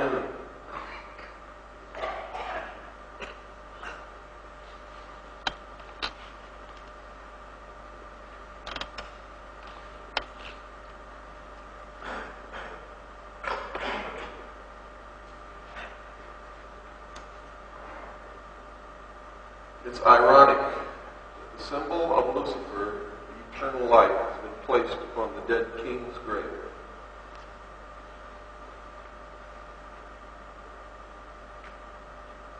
What a victory!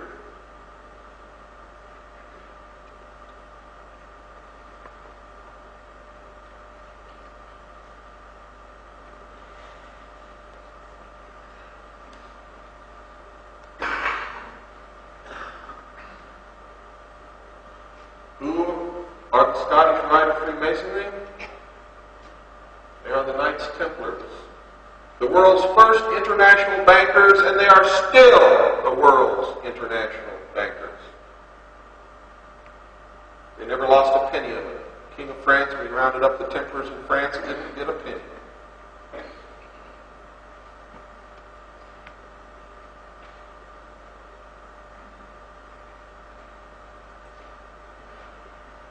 And that, folks, is where Lee Harvey Oswald was shot. They never told us that that was in Dealey Plaza either. All sacrifices must be performed in the temple.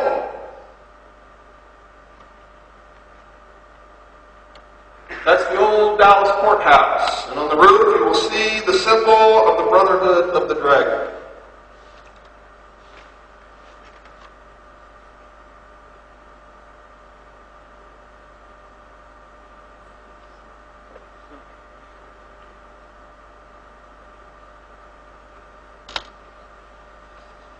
Now, I assure you, I did not build Dealey Plaza just to come here and show you this film. But someone will accuse me of that. Right, Eustace? This is the reflecting pool. And you see the pyramid beneath the pyramid, the positive and the negative. And at that time of day, I was standing in direct line with the obelisk and the 6th floor window, and the reflection points directly to the 6th floor window. It was amazing to watch all these people walking around there not understanding what it was that they were staring at. You see how arrogant these people are? Their arrogance is overwhelming.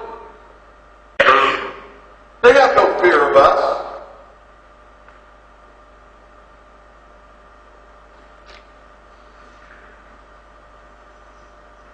But this may make them think twice for a little while.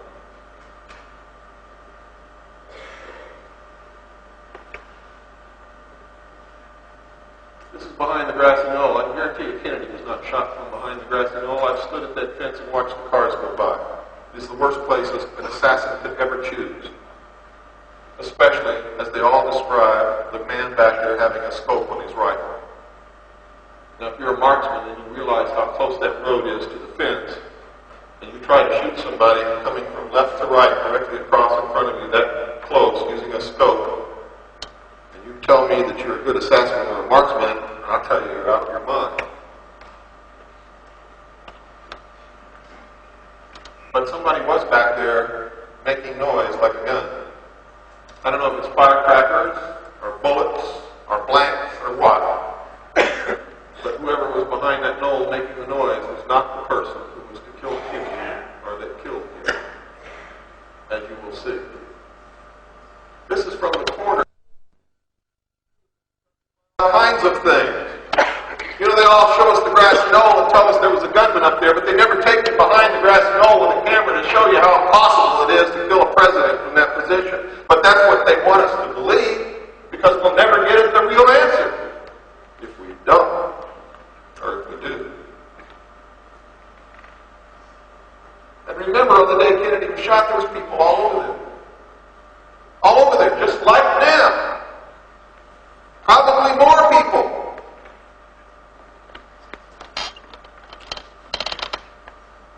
Grassy knoll theory is a fraud.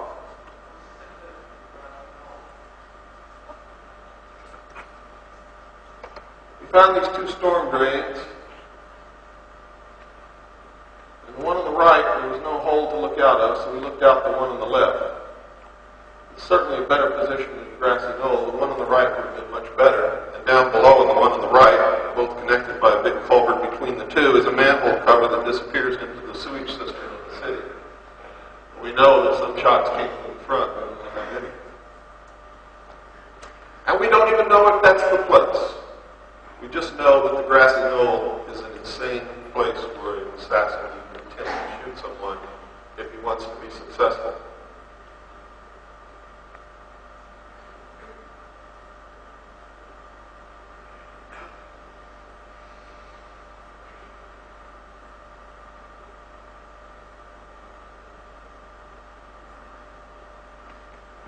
From the abutment, you can see that that's no place. Really, the only good place is up on the bridge. A better place would have been on top of the railroad cars that were parked on the railroad tracks up on the bridge, firing with high-powered rifles directly at Kennedy as he came toward them with silencers on the rifles. And that's where they found the three tramps, one of whom we know was Howard Hunt.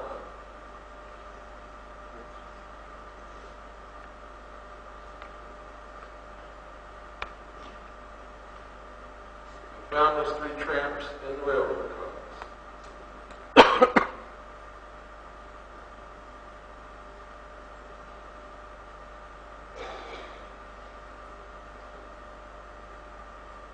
See, we're still on the abutment. We're not even up on the bridge yet. The shot gets better all the time.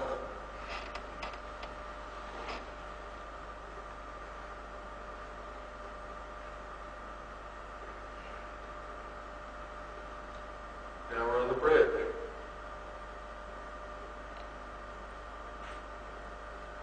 Still got a sign in the way.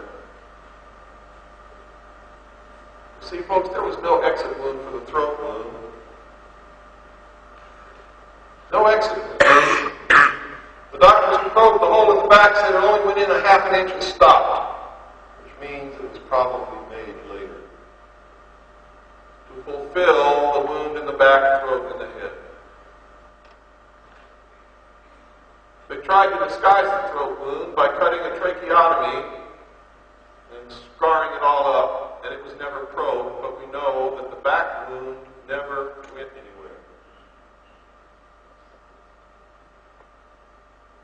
That's a perfect shot, whether it's from laying down, firing through the balustrade, or from the top of one of the boxcars on the railroad tracks. But we still don't really know.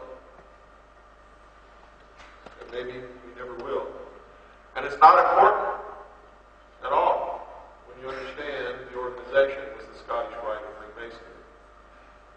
They also founded the Ku Klux Klan.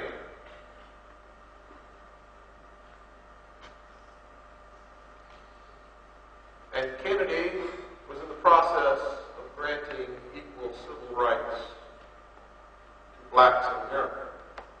Aside from the fact that he was Catholic, and he was striking at the bankers even more because he was printing, you United States notes non-interest demanding our merit. That wasn't there that day. If it had been, maybe a whole restaurant would have seen Kill Kennedy.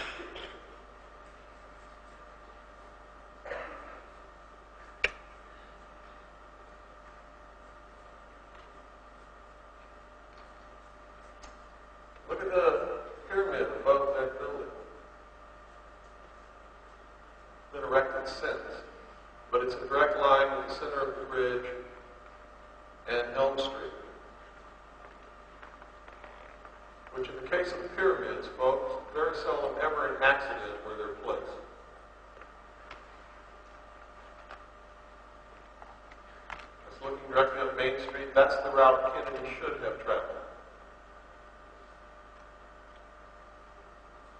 That would have been a good position to fire Kennedy on Elm Street. So would the building to the left.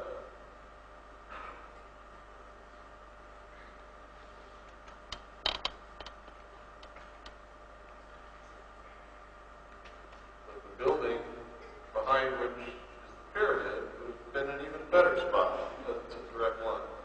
So the best place for an assassin to stand if he's using a rifle is directly in front of the person he wants to kill or directly behind. Behind is the worst. Since the target is going away, it's getting smaller in the scope. If you're in front, as the target comes toward you, it gets larger in the scope. If you're on the side, the target's going by you so fast, looking through a scope, you'll probably be lucky if you even see the target, much less get the crosshairs on it at that close of a distance to the grassy knoll. Next best to directly in front or in back would be an oblique angle.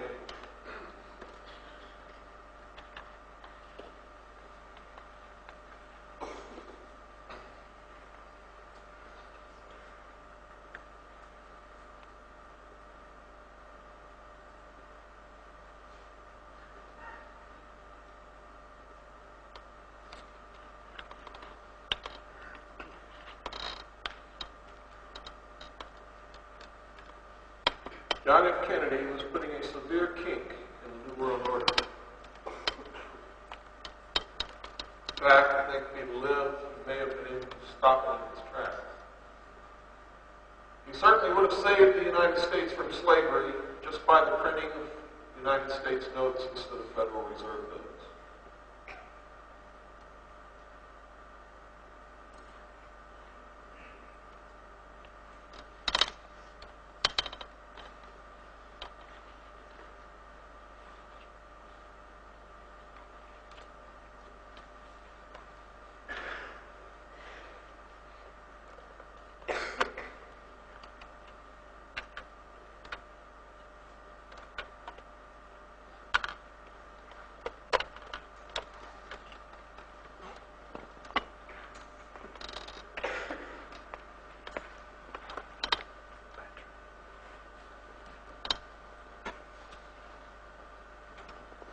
Your eyes on the driver.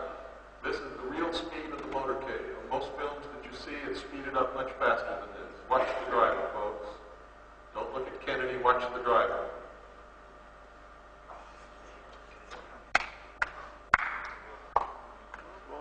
You'll see it again. Watch the driver. Right after the driver turns around and appears to shoot Kennedy in the head, watch the right front windshield. This is the first time anybody in the world has seen the whole film with no footage missing. Every frame is in this, except for right here, where it stops and starts. Pardon? This is also the wide-angle view. It's not zoomed in like most of the television productions That's are. correct.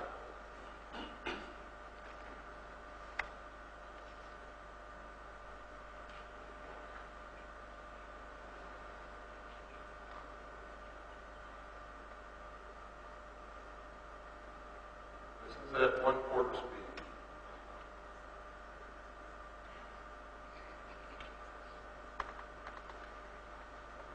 That's the place, that's the only break in the film. It's not missing frames, it's where Zapruder turned it off and then started it again.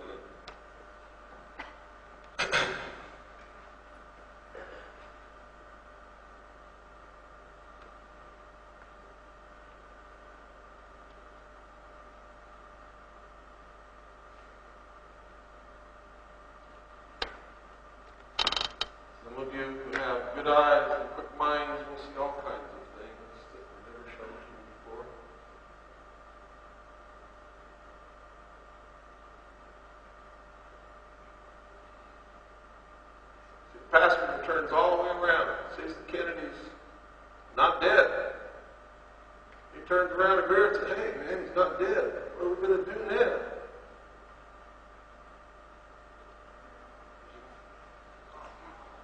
And that's what they did then.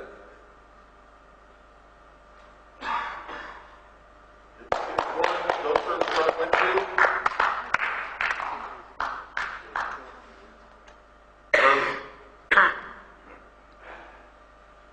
Now, Jackie is not grabbing brains off the back of the car. There's nothing back there. Absolutely nothing. We put this on the computer, blown it up, examined it pixel by pixel. There's no wound to the back of Kennedy's head. We've examined it pixel by pixel. His hair is even messed up on the back of his head. It was hit by an exploding shell which blew the whole right front of his head up. Look at the car. Stopped, blocking the motorcade underneath the overpass, and it doesn't move until Kennedy's limousine almost runs into it. That was to make sure that he didn't escape without being thoroughly creamed.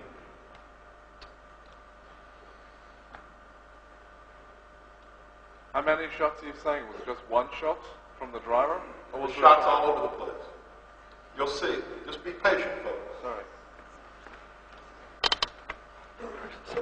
There's also a sound version. The sound. There's what appears to be a man in a hat holding a rifle in the bushes. Although I must tell you, it could be just the play of light and leaves. No one knows. There's no way to know unless somebody wants to come forth and confess it.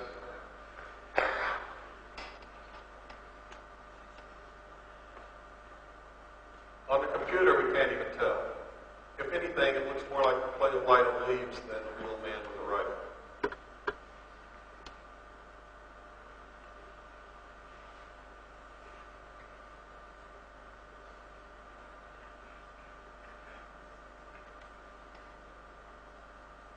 Now, this is the front seat of the car. You're going to see some remarkable things here. Blew it up, focused on the front seat to see what these guys are doing. And we see that Kellerman, the passenger, is turned around looking at Kennedy. And you'll see that something has happened to the windshield. It's been brushed. You can also see a bullet hit the top of the chrome. In fact, we just did the last two frames. The top of the chrome in the center of the windshield was hit by a bullet, or what appeared to be a bullet.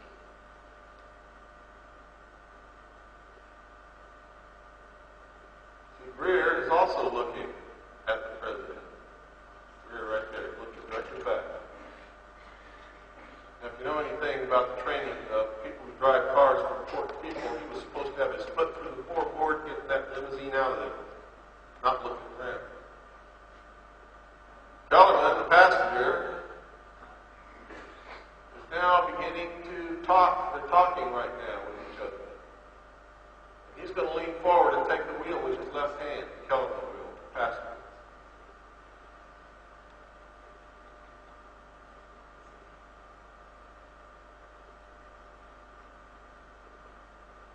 Now notice also that Kellerman's head is in the shade, but he has a big reflection on the top of his head, which is impossible to have because there's no sunlight hitting his head there. And on the computer, we found that they've literally scraped the emulsion off the film to hide what it is that's happening in the front seat. They brushed over the window, and they brushed all in here.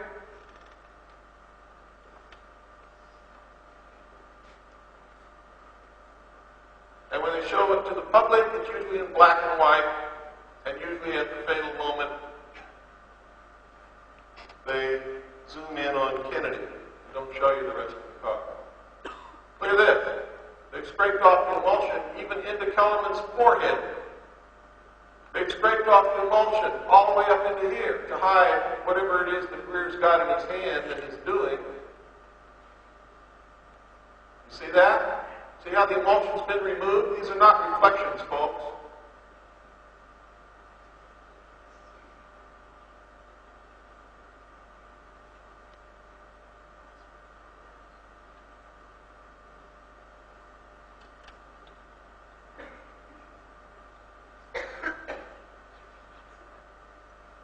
You'll makes it even better here in Trinidad. Now, either William Greer, the driver of Kennedy's limousine, turned around and shot the president in the head, just like it said in top secret documents that I saw when I was with the Office of Naval Intelligence, and just like it said in documents that Linda Howe was shown at the AFOSI building at Kirtland Air Force Base, or someone has literally scraped the emulsion off the film to make it look like that way. To take our eye maybe away from something else in the car. And what could that something else be? It could be that this is easily debunked and draws your eye away. It could be that this is really a gun in William Greer's hand and he's really shooting the president because for this entire time he is looking directly at the president as if he's aiming a weapon. But if you look here, you'll see that there's an arm with something in it, something in the hand coming across the back of the seat.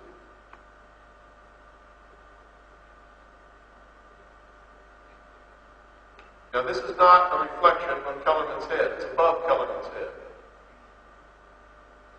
This is not a reflection. A reflection on a dark suit cannot ever be as bright as or brighter than reflections on glass and chrome, and this is, which indicates that the emulsion has been removed from the film. How do I know this?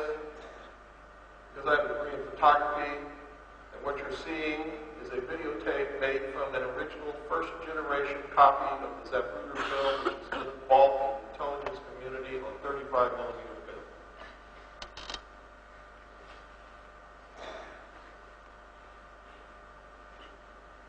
See the bullet hit the chrome right there? See the splatter? There's also a dent in the chrome on the top of the windshield.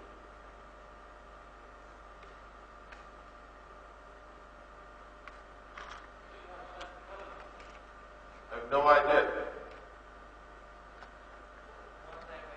Please save your questions for the panel if there's going to be one. We don't have much time, it probably won't be.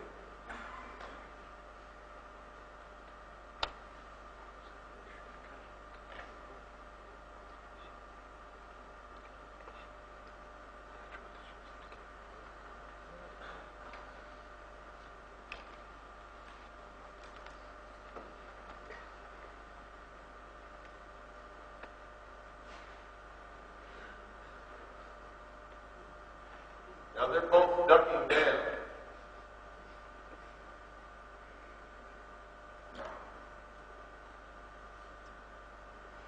You can see something going on with their hands in the front seats, like they're exchanging something. But you can't really tell because it's all been scraped off. You see there's no little sunlight down there. Those aren't reflections.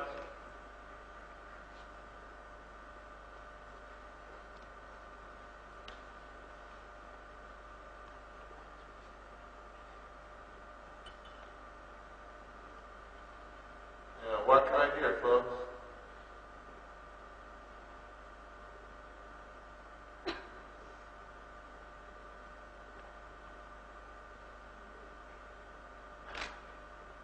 See that?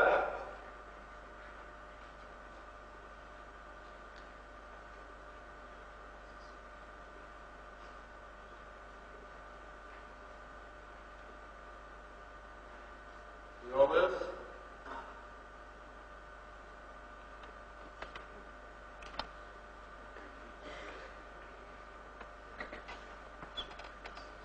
Falling down, whatever it is. It appears that a bullet went through the right front side of the windshield.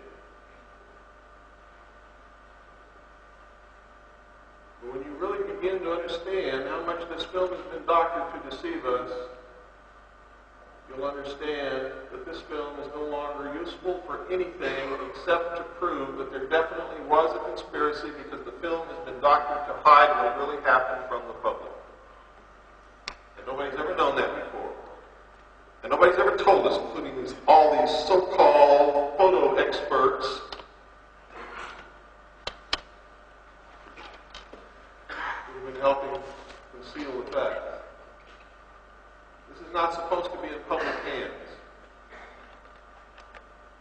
It took us years, a lot of work, a lot of money, and nurturing a lot of contacts to get it.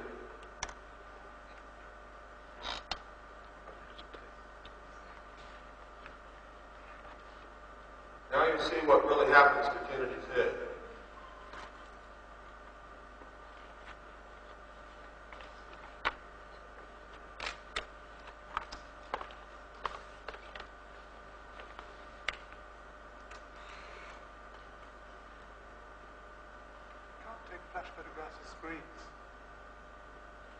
That's the projector.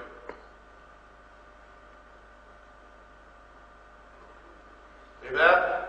It hit him on the front of the head and exploded. It didn't act like a normal bullet.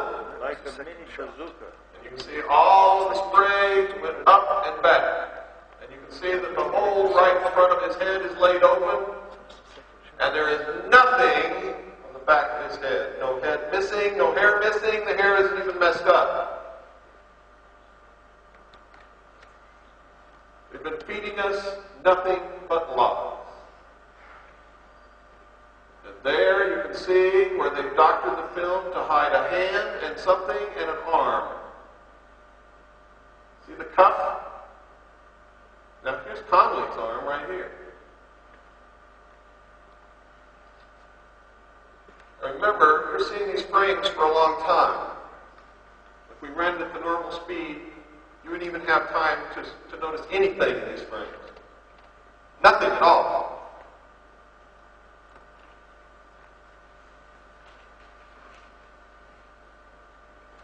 Look at that. All the emulsion is scraped off the film. This is flesh and blood and bone. And it is brighter than the reflections on the chrome. Impossible. Cannot happen. Even on a computer, you can't find pixels with red in it. Which means they literally scraped his whole face right off the film.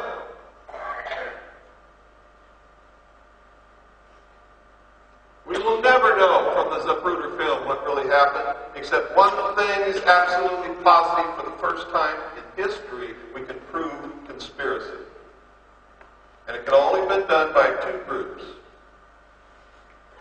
Either the National Photographic Laboratory and the intelligence community in Washington, D.C., who took the film from Abraham Zapruder, or Time Life, who purchased it from Abraham Zapruder.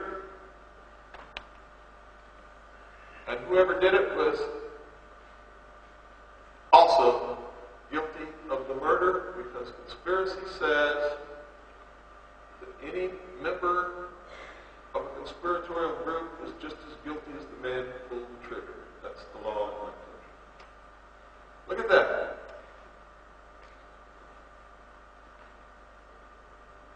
Here's her head in the sun. You can see detail in the hair.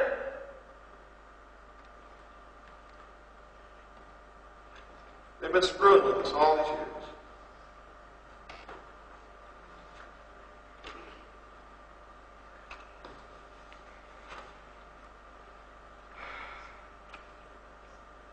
I know that you probably don't feel or not as affected as much as I am by it. But all people in the world should be affected by it in some way.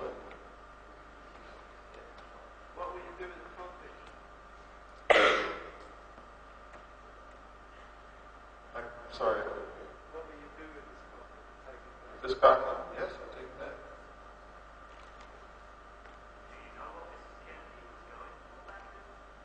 She was trying to get out of the car. What did we get in your body exploded? I don't understand what you said.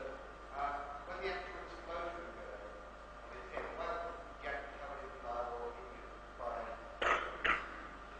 I'm not a psychic. All I can do is show you what I have. I can't read the minds of anybody or the actions of bullets or pigeons or anything else.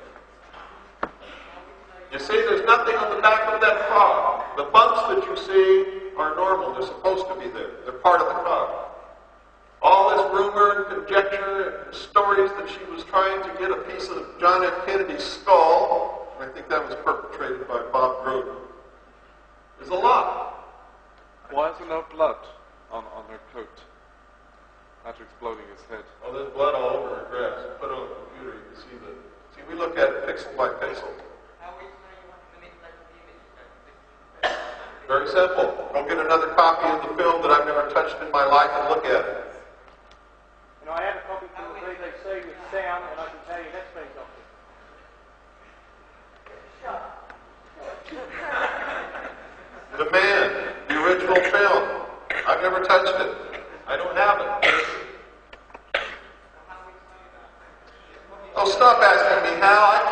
do everything for the whole world. It's your turn. It's your turn.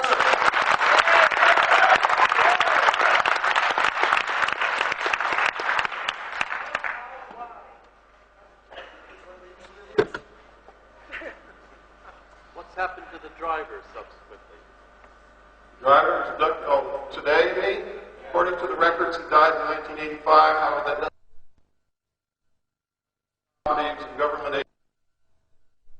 aid on a death certificate and a new ID card and a quick move. So we don't really know if he's really dead or if they've just quietly transferred him to some island in the Bahamas and given him a bag of bottles of gin.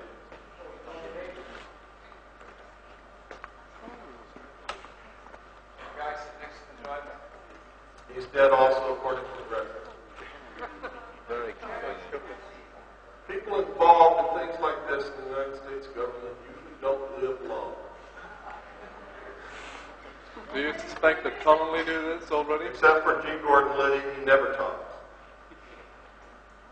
G. Gordon Liddy. Was shot by one of the drivers of the car, and it looks like that might be possible. It appears that the driver turned and shot him at point-blank range in the head. Now, the reason I went on this search is when I was in the Office of Naval Intelligence, I saw documents that stated that the driver was the one who shot Kennedy. What puzzles me is why Jacqueline Kennedy must have seen that. Yes, that's why she tried to get out of the car. If you're in a car and somebody just shoots your husband and you saw it, will you get out? That's what she did. Who are the other two people in the car behind the driver? Nobody's ever shown you this car either, have you? It was Governor Connolly. Folks, you've got to start to learn to put two and two together. Now, I'm not trying to hurt your feelings. I'm not insinuating anything, but you've got to learn to think. Seriously. The Secret Service just shot her husband, who had her children. Where were her children?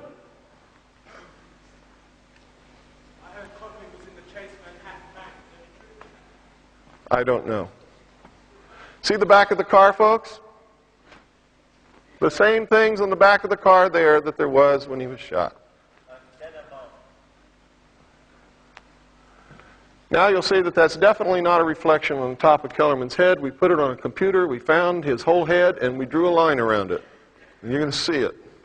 And you'll be able to see also. You can also see flesh on Greer's face between what appears to be a gun barrel and the top of Kellerman's head. So the old argument that people say, Bill Cooper's crazy because that's a reflection on the top of Kellerman's head, don't hold water anymore. That's where Greer's shoulder really is by computer analysis. And you can see that they've scraped away his whole shoulder even up into the grass area so that you can't tell that he's turned that far around in the seat. That's the top of Kellerman's head.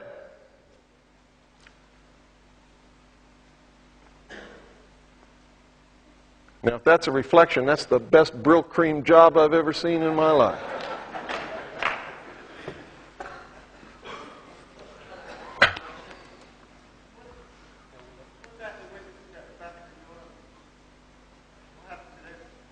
There were witnesses who said they saw the driver turn and shoot Kennedy. They're dead.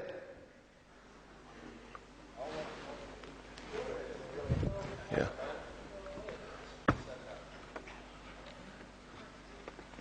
Okay, folks, I wish I could let you see the rest of this because there's a lot more important stuff on here, but time has run out.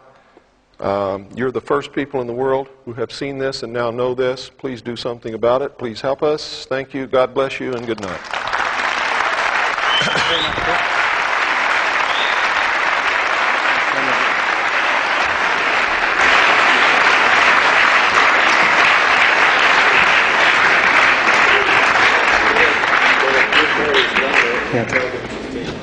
Well, can you get me the number, please? We'd like to close up now. I would like to apologise on the behalf of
So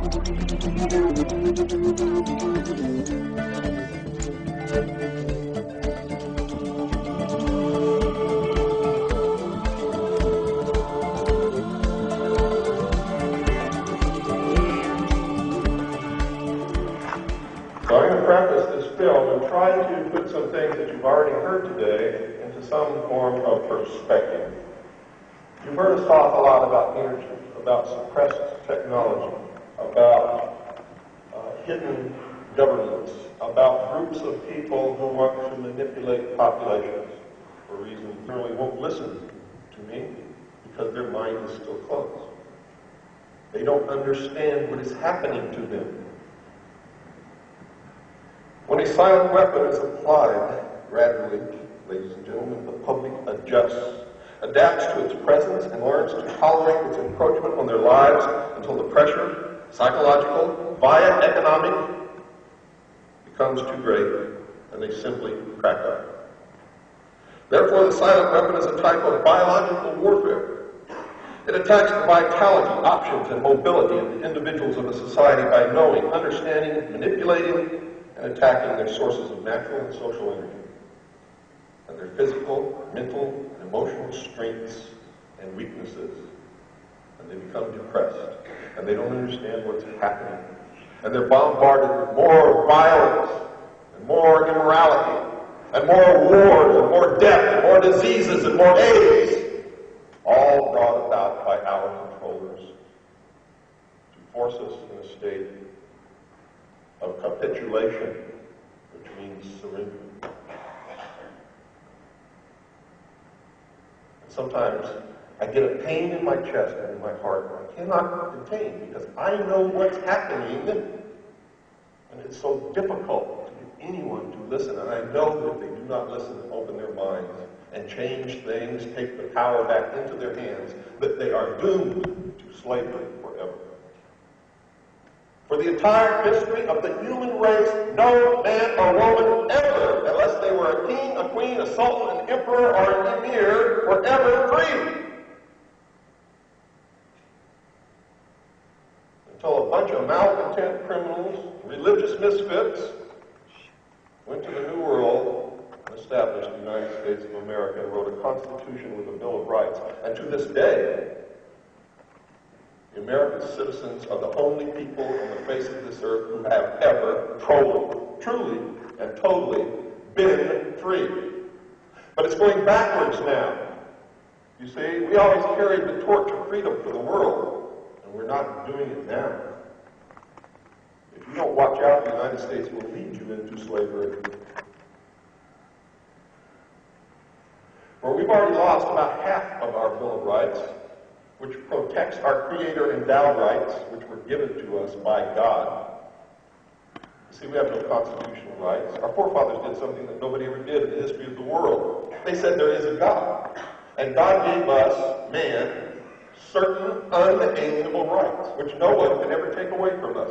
We can't even contract to give them away, because they were given to us by God. First time in the history of the world, man stood as a sovereign king in his own right with a government as his servant.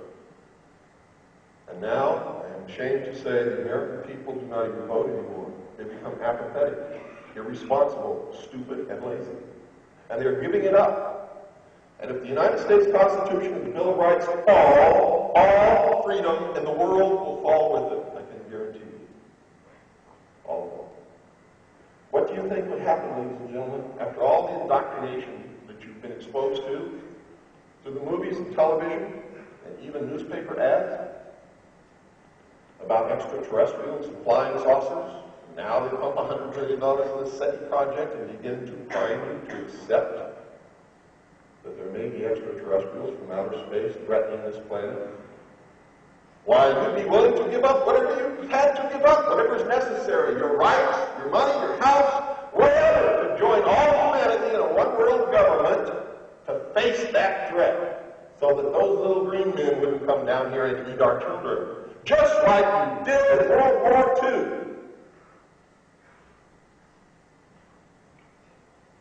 That's why this technology is being developed in secret because someday they will fly it over all the major cities of the world. And our leaders will come on television and say, we finally made contact with an extraterrestrial race. They're here. And since they are more technologically advanced than us, they are a threat. And we must come together as one humanity to oppose that threat. Did you know that Ronald Reagan said 6 times in his presidency at the end of speeches? Wouldn't we all come together as one humanity and forget our petty differences if we were threatened from some other species, from some other planet? Why would a president say that 6 times? Did you know that in a meeting with Mikhail Gorbachev, Ronald Reagan said that Premier Gorbachev and I have discussed the possible invasion from outer space of some other species from another planet, and we have agreed that if this were to happen, we would combine the military forces of the Soviet Union and the United States to face that threat. And then Mikhail Gorbachev walked to the microphone and said, I cannot foresee such a possibility, but if such a possibility occurs, we will gladly furnish our military might, together with the military might of the United States, to oppose an extraterrestrial invasion.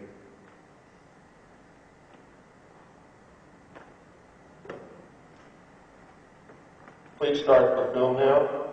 Ladies and gentlemen, after this film, I'd like you to take a 10-minute break. Please don't be gone longer than 10 minutes, and then we'll start again. Thank you very much.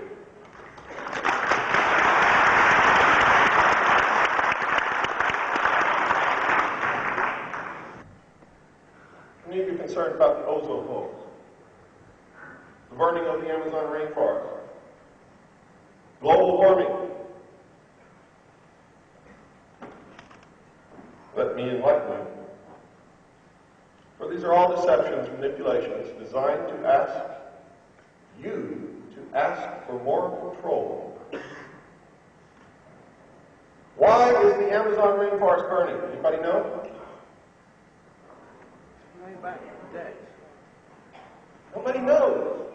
You see, the first thing I ask when somebody tells me something terrible is happening, I think, why is this happening? Why is it burning? What caused it to burn? Who's behind it? What is the end result of the burning of the rainforest? Climate change. World bankers. Folks, let me tell you what happened down there. Brazil was going along okay. It had too many poor people.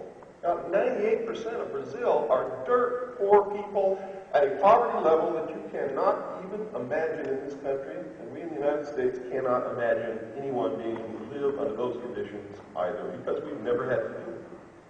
So we don't understand that kind of poverty. They have unbelievable natural resources in Brazil, but they couldn't get at them. Nobody had the money to get at them and do anything with them. But they have the cheapest labor you could ever dream of, where these people would work for a scrap of bread. They're so poor that the children are considered to be a nuisance, and gunmen and thugs are hired by the businessmen to kill the children. That's the kind of poverty I'm talking about. The World Bank, using money from the International Monetary Fund, went to Brazil. Nobody asked them to go. Nobody asked them to do what they did.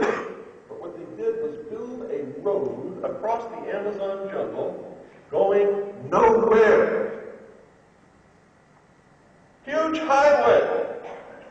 Billions of dollars. For what? It didn't go anywhere. There were no towns. Nobody had any money to mine anything. The people are so poor. Well, these people knew that those poor people would see that road as the answer to their prayers, heaven on earth, Valhalla, right over the horizon. Because now they had to wait to get to land which they never had before, couldn't afford to buy. And this was free. So they picked up their kids and their can of beans, and they headed off down the road. When they came to a spot they liked, they began to cut the trees and burn the wood and plant crops so that they could feed themselves and get out of the dirt poverty that they've been living in for the rest of their lives. And the People who built that road knew that they would do it. And they knew that they would burn those trees.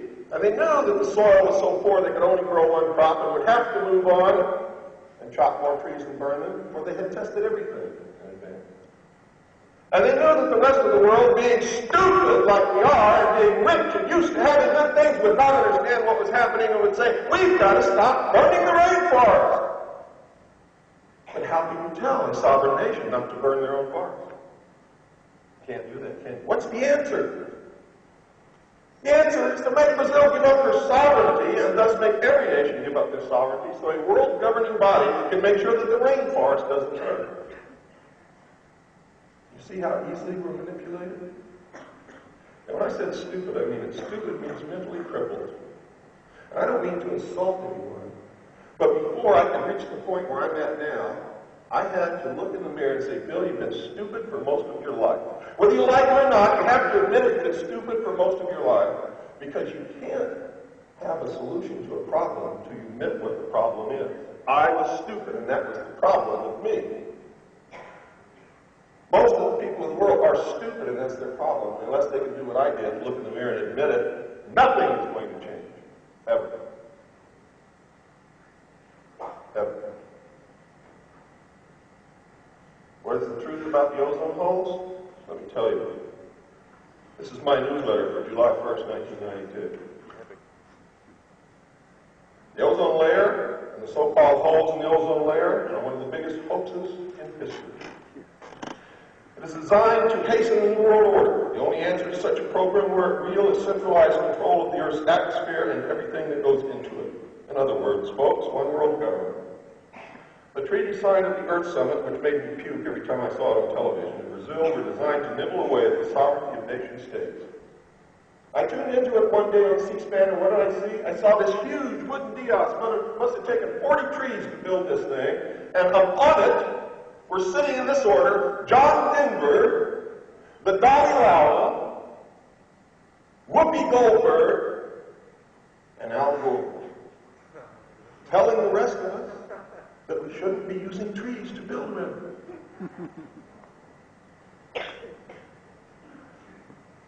Gag me with a spoon. Do you know that these so-called environmentalists were so concerned about the environment, left behind 5 tons of paper trash on the ground?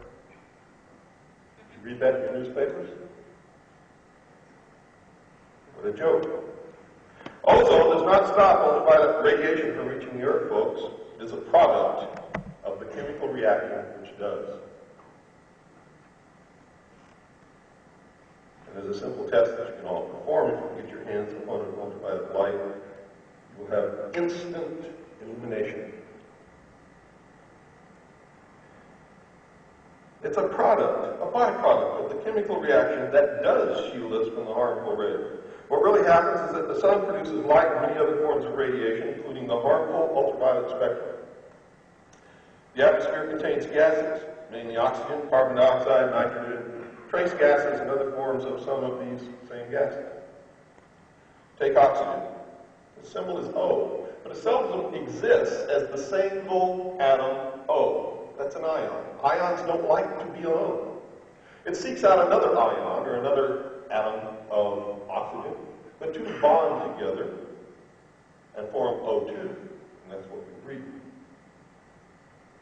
You see, there are several forms of oxygen, as there are several forms of helium and many other chemical elements.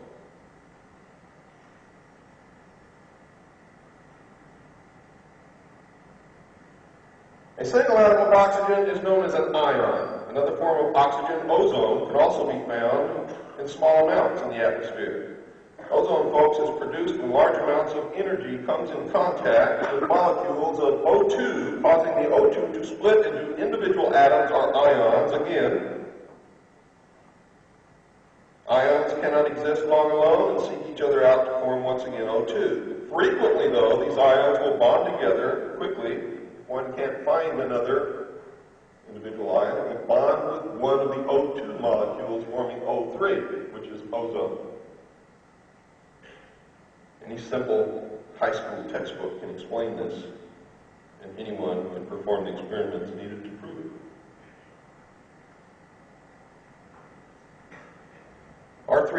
oxygen called ozone. Ozone, folks, is only a temporary state because the third atom is always seeking to depart. It's called a free radical and does so at the very first opportunity that is presented.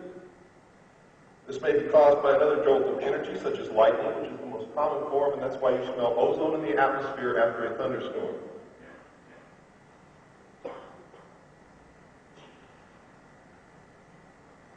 Or it can be caused by coming into contact with something that will oxidize. Lightning, folks, is one of the most recognized means of converting O2 into ions. Ozone is constantly being formed and destroyed every few seconds. The largest source of ozone comes from ultraviolet light entering the atmosphere and meeting large numbers of oxygen, or O2 molecules.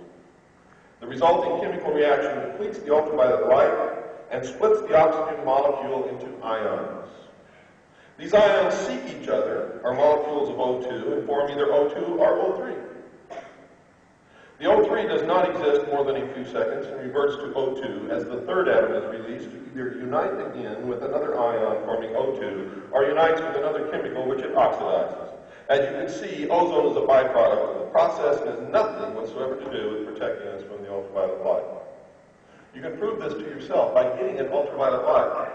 Gem stores, rock hound stores, people who collect rocks have ultraviolet lights because they use it as one method of identifying certain minerals. Take the ultraviolet light into a room, close the door, smell the air. You will not smell any ozone. Plug the ultraviolet light into the socket, shine it around in the room, and the room will instantly be filled with ozone, and you will be able to smell it with your own nose. Ozone is created by ultraviolet light, and these people who convinced you otherwise are laughing at you. In fact, the whole universe is laughing. It's hilarious that you blindly believe without investigation. And for most of my life, folks, don't feel so bad. I was guilty of the same thing until I looked in the mirror and said, Bill, you've been stupid most of your life. You're never going to be stupid. I hope you can find it in yourself to do the same thing. It's hard to do. It's hard to look at yourself in the mirror and say that you're stupid. It's hard to stand up here and admit to the world that I was stupid. But if I had not done that, if I had not identified the problem, I never, ever could have reached a solution. All this New Age movie about, don't talk about negative things. Don't talk to me about problems. I don't want to know about problems.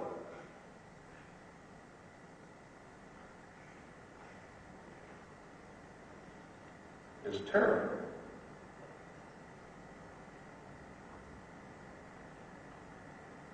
Animals, including humans, folks, breathe air. We absorb the oxygen from our lungs into our bloodstream. The body burns this oxygen, creating carbon dioxide. We exhale this waste gas along with the inert gases. Green plants, including plankton in the ocean, breathe the carbon dioxide using the carbon atoms as their cellular building blocks. When they are done, they exhale the oxygen. As long as there is oxygen in the atmosphere and as long as the sun produces ultraviolet light, we will always have plenty of ozone in the atmosphere. Do we really need it? The answer is yes. But not to protect us from ultraviolet light, folks. You see, ozone, O3, kills harmful bacteria and provides a more ready form of oxygen than the common form called O2. And yes, we do need it. But it doesn't protect us from ultraviolet light at all. The only place where the so-called ozone holes occur are near the poles in the Arctic and Antarctic circles, and I thought sure everybody would see through that. What, they got 3 explorers up there, manning a weather station, using too much damn hairspray? I mean, how come the hole isn't over London?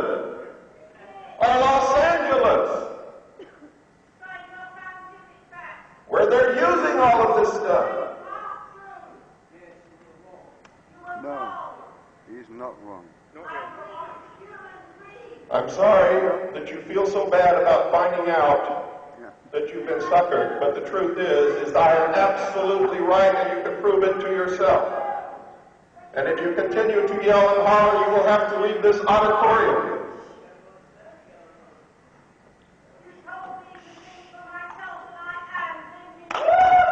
That's wonderful, ma'am. Thanks.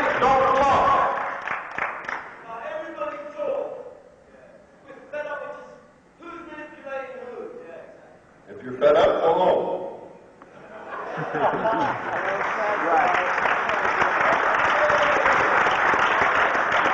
is like a television set, folks. If you don't like what you're viewing, turn it off. If you don't like what you're hearing, nobody has chained you to your seats. Period. I'm here to give you information, not to kowtow to you, not to make you feel good. Let him talk first. Well, let him talk and don't argue. There will be discussion panel, so please.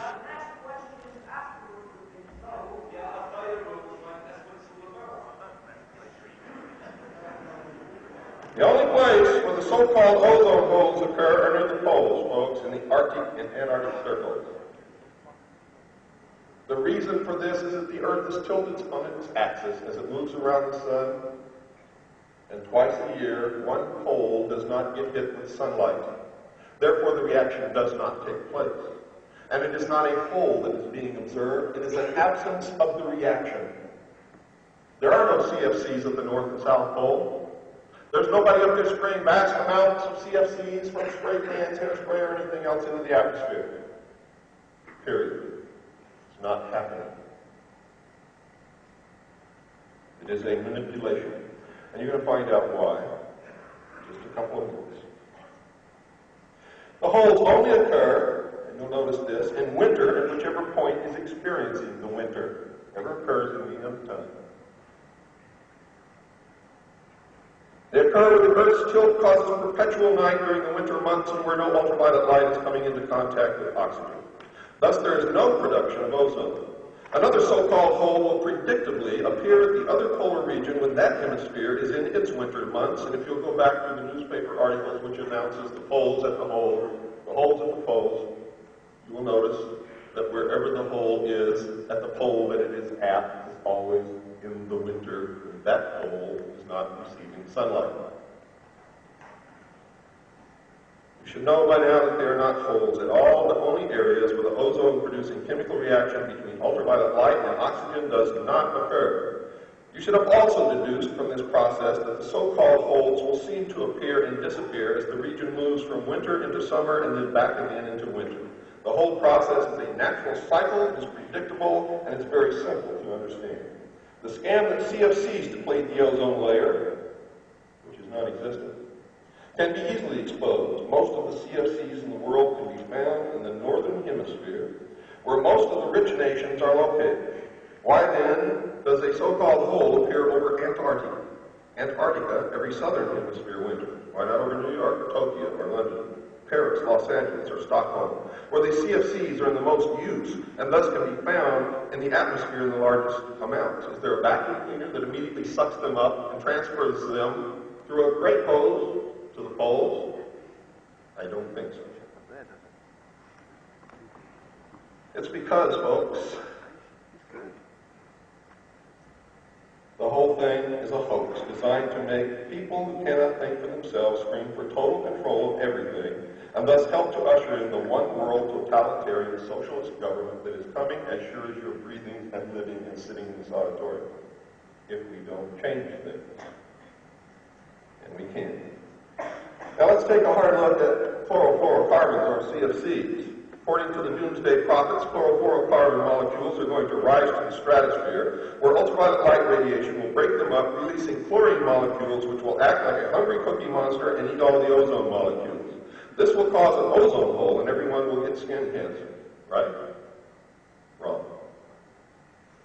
Now let's look at what they don't tell you. According to measurements, only 1% of CFCs actually break up in the stratosphere. It's a heavy molecule. It's very difficult to get a molecule of CFC into the stratosphere or even near it. So that 7,500 tons of chlorine are being released into the stratosphere every year. That is for the whole atmosphere in a year's time for the whole of humanity on this earth. The amount of chlorine spewed into the atmosphere from natural sources makes that measly 7,500 tons look like a little drop in the ocean. For instance, the atmosphere absorbs 5 million tons from ocean biota, algae, plankton, etc. 84 million tons from biomass burning, 36 million tons from volcanoes, and 600 million tons from seawater. This does not include a volcano like Mount Pinatubo, which loaded at least 20 million tons of chlorine into the atmosphere, of which a very significant portion went into the stratosphere. And you really believe this measly 7,500 tons is going to kill the human race compared with the natural amount of chlorine that gets into the atmosphere? Not at all. Mount Erebus in Antarctica, which erupts every day, emits 20 times more chlorine into the atmosphere than the entire amount of chlorine allegedly produced from the breakdown of CFCs. Mount Erebus is about 6 miles upwind from McMurdo Sound, the station from which chlorine measurements are taken. The readings are then used to claim that CFCs, not natural chlorine sources, cause the depletion of the ozone layer. It really does not matter, as ozone is not layered in the atmosphere, and it is not what shields us from these nasty, nasty ultraviolet rays. The atmosphere is constantly in motion. There's no gas layer anywhere in the atmosphere. It's evenly distributed throughout it. If gas layered in the atmosphere, you could only breathe at one elevation and no other. And the heaviest gases would be closest to the Earth, and that would be carbon dioxide. You would not be able to breathe at all. It would all be dead.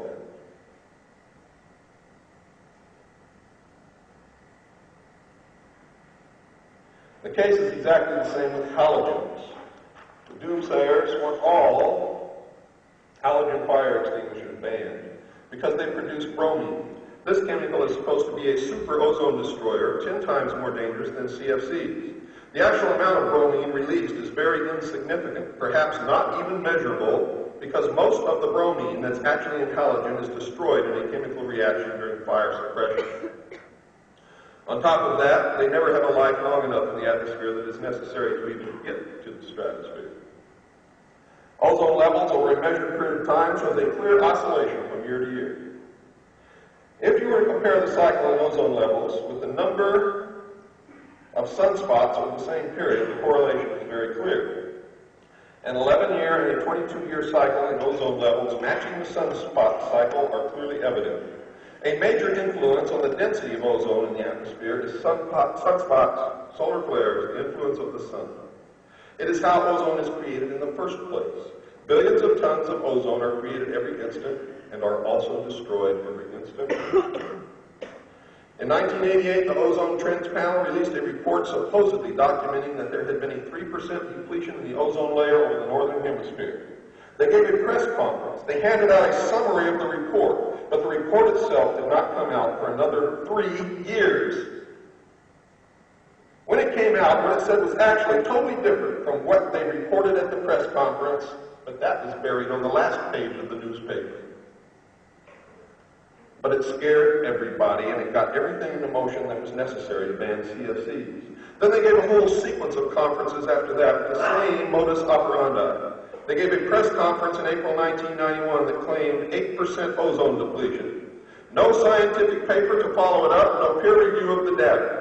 Last October, they gave another press conference where they claimed something very similar, but again, with no report, nothing published in the scientific literature, and no scientist on the face of this earth who would back up their report publicly. On their 1988 press conference, the Ozone Trends Panel picked a very curious date, 1969, to start their analysis of worldwide ozone data, and they ended in 1985, 17 years, or 1.5 solar cycles later. If you draw a straight line from 1969 to 1985, you get the ozone depletion level that they claim. But if they had used the 22-year period between 1962 and 1985, there was no change. It's entirely a decision of what date they picked to begin their measurements, one of the most critical features of how they've been manipulating public opinion. Another way the Ozone Trends Panel manipulated their data to scare the public involves the enormous variability in the ozone in the atmosphere from day to day, month to month, and at different times of the year. Density of the ozone in the atmosphere over the northern hemisphere in March is much greater than in October of the same year, a 40% difference, and it happens every year according to the natural cycle as previously described, without fail. The panel started measuring in the time of year when the ozone is densest and stopped in the part of the year when it is the least dense. Again, these groups are manipulating the data intentionally to scare the public into believing there is a danger which does not actually exist. They also claim a drop-off in CFC concentrations. going from 100 to 5 parts per trillion in just the first 2 or 3 kilometers upon entering the stratosphere. The ozone depletion proponents say the concentrations get lower because ultraviolet radiation is breaking up the CFC molecules, and the stratosphere is the only place where there are intense enough amounts of ultraviolet radiation to break down the CFC molecules. So let's look at that. The stratosphere starts around 25 kilometers above the Earth's surface, and very small amounts of ultraviolet radiation in the range necessary to break down CFC molecules even get within 30 kilometers because they've already struck the oxygen molecules and have been seriously depleted. In order to find the significant concentrations of ultraviolet radiation that can break up CFC molecules, you've got to get above 40 kilometers. CFC molecules just don't make it up that high. It's a heavy molecule, folks. So it can't be ultraviolet radiation that's getting rid of the CFCs, which is then supposed to be releasing chlorine, which is then supposed to be destroying the imaginary ozone layer. Sorry, folks, it is just not happening. Another thing they conveniently omit is that the stratosphere is an inversion layer, which means that instead of getting colder with altitude, it gets warmer. And when you have warm air on top of cold air, the cold air is like a plug. It's why Los Angeles has its smog problem. The air cannot rise above the valley because of the inversion layer and backs up against the mountains pushed there by the ocean breezes.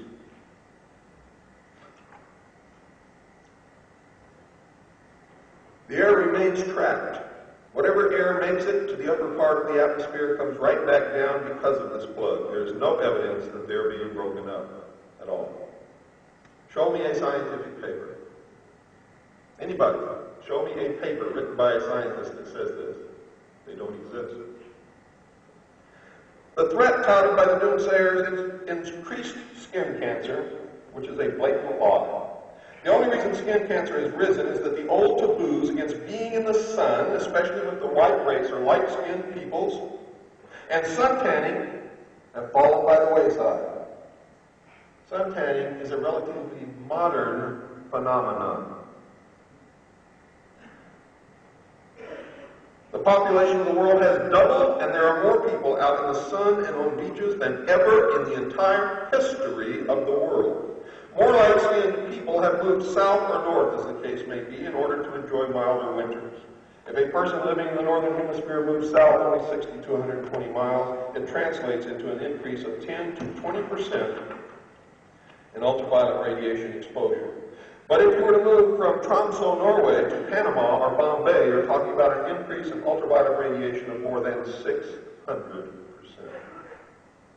And great populations have moved from the northern and southern hemisphere into the middle latitudes because of the increased affluence of people and the ability to make the travel so that they don't have to spend large sums of money to heat their homes in the winter.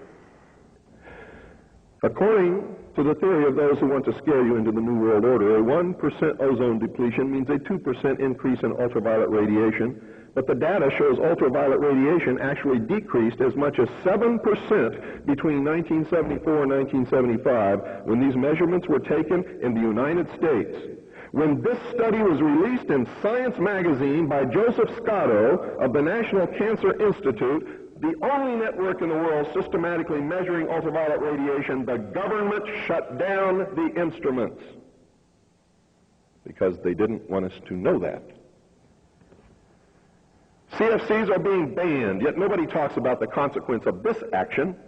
The fact is that the entire world food supply depends on what is called the cold chain.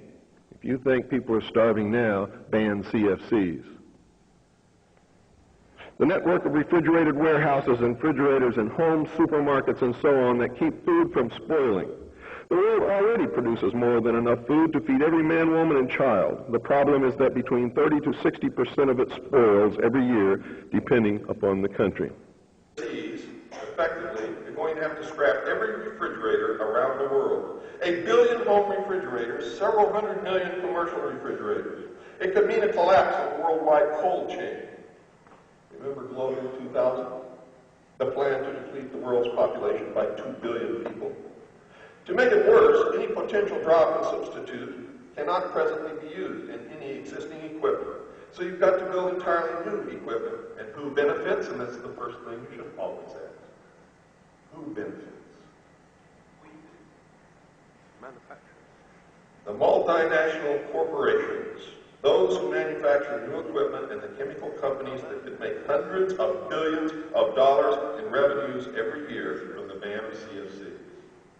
The truth is, the patents of the multinational corporations on CFCs are expiring. And when they expire, anyone can make CFCs dirt cheap, not at the price that they've been charging us. They don't want to lose that money. So they cause a situation that makes us ask for a one-world government, ban CFCs. We have to buy all new refrigerators, freezers, and air conditioners, and they get to sell us a new refrigerant at the same old high price. The ozone depletion theory is a fraud. There's no significant increase or decrease in ozone, no significant increase or decrease in ultraviolet radiation. The threat does not exist. It is not there. It has been proven time after time, and a group of scientists just met and arrived at the same conclusion long after my newsletter had been published and sent out to the public.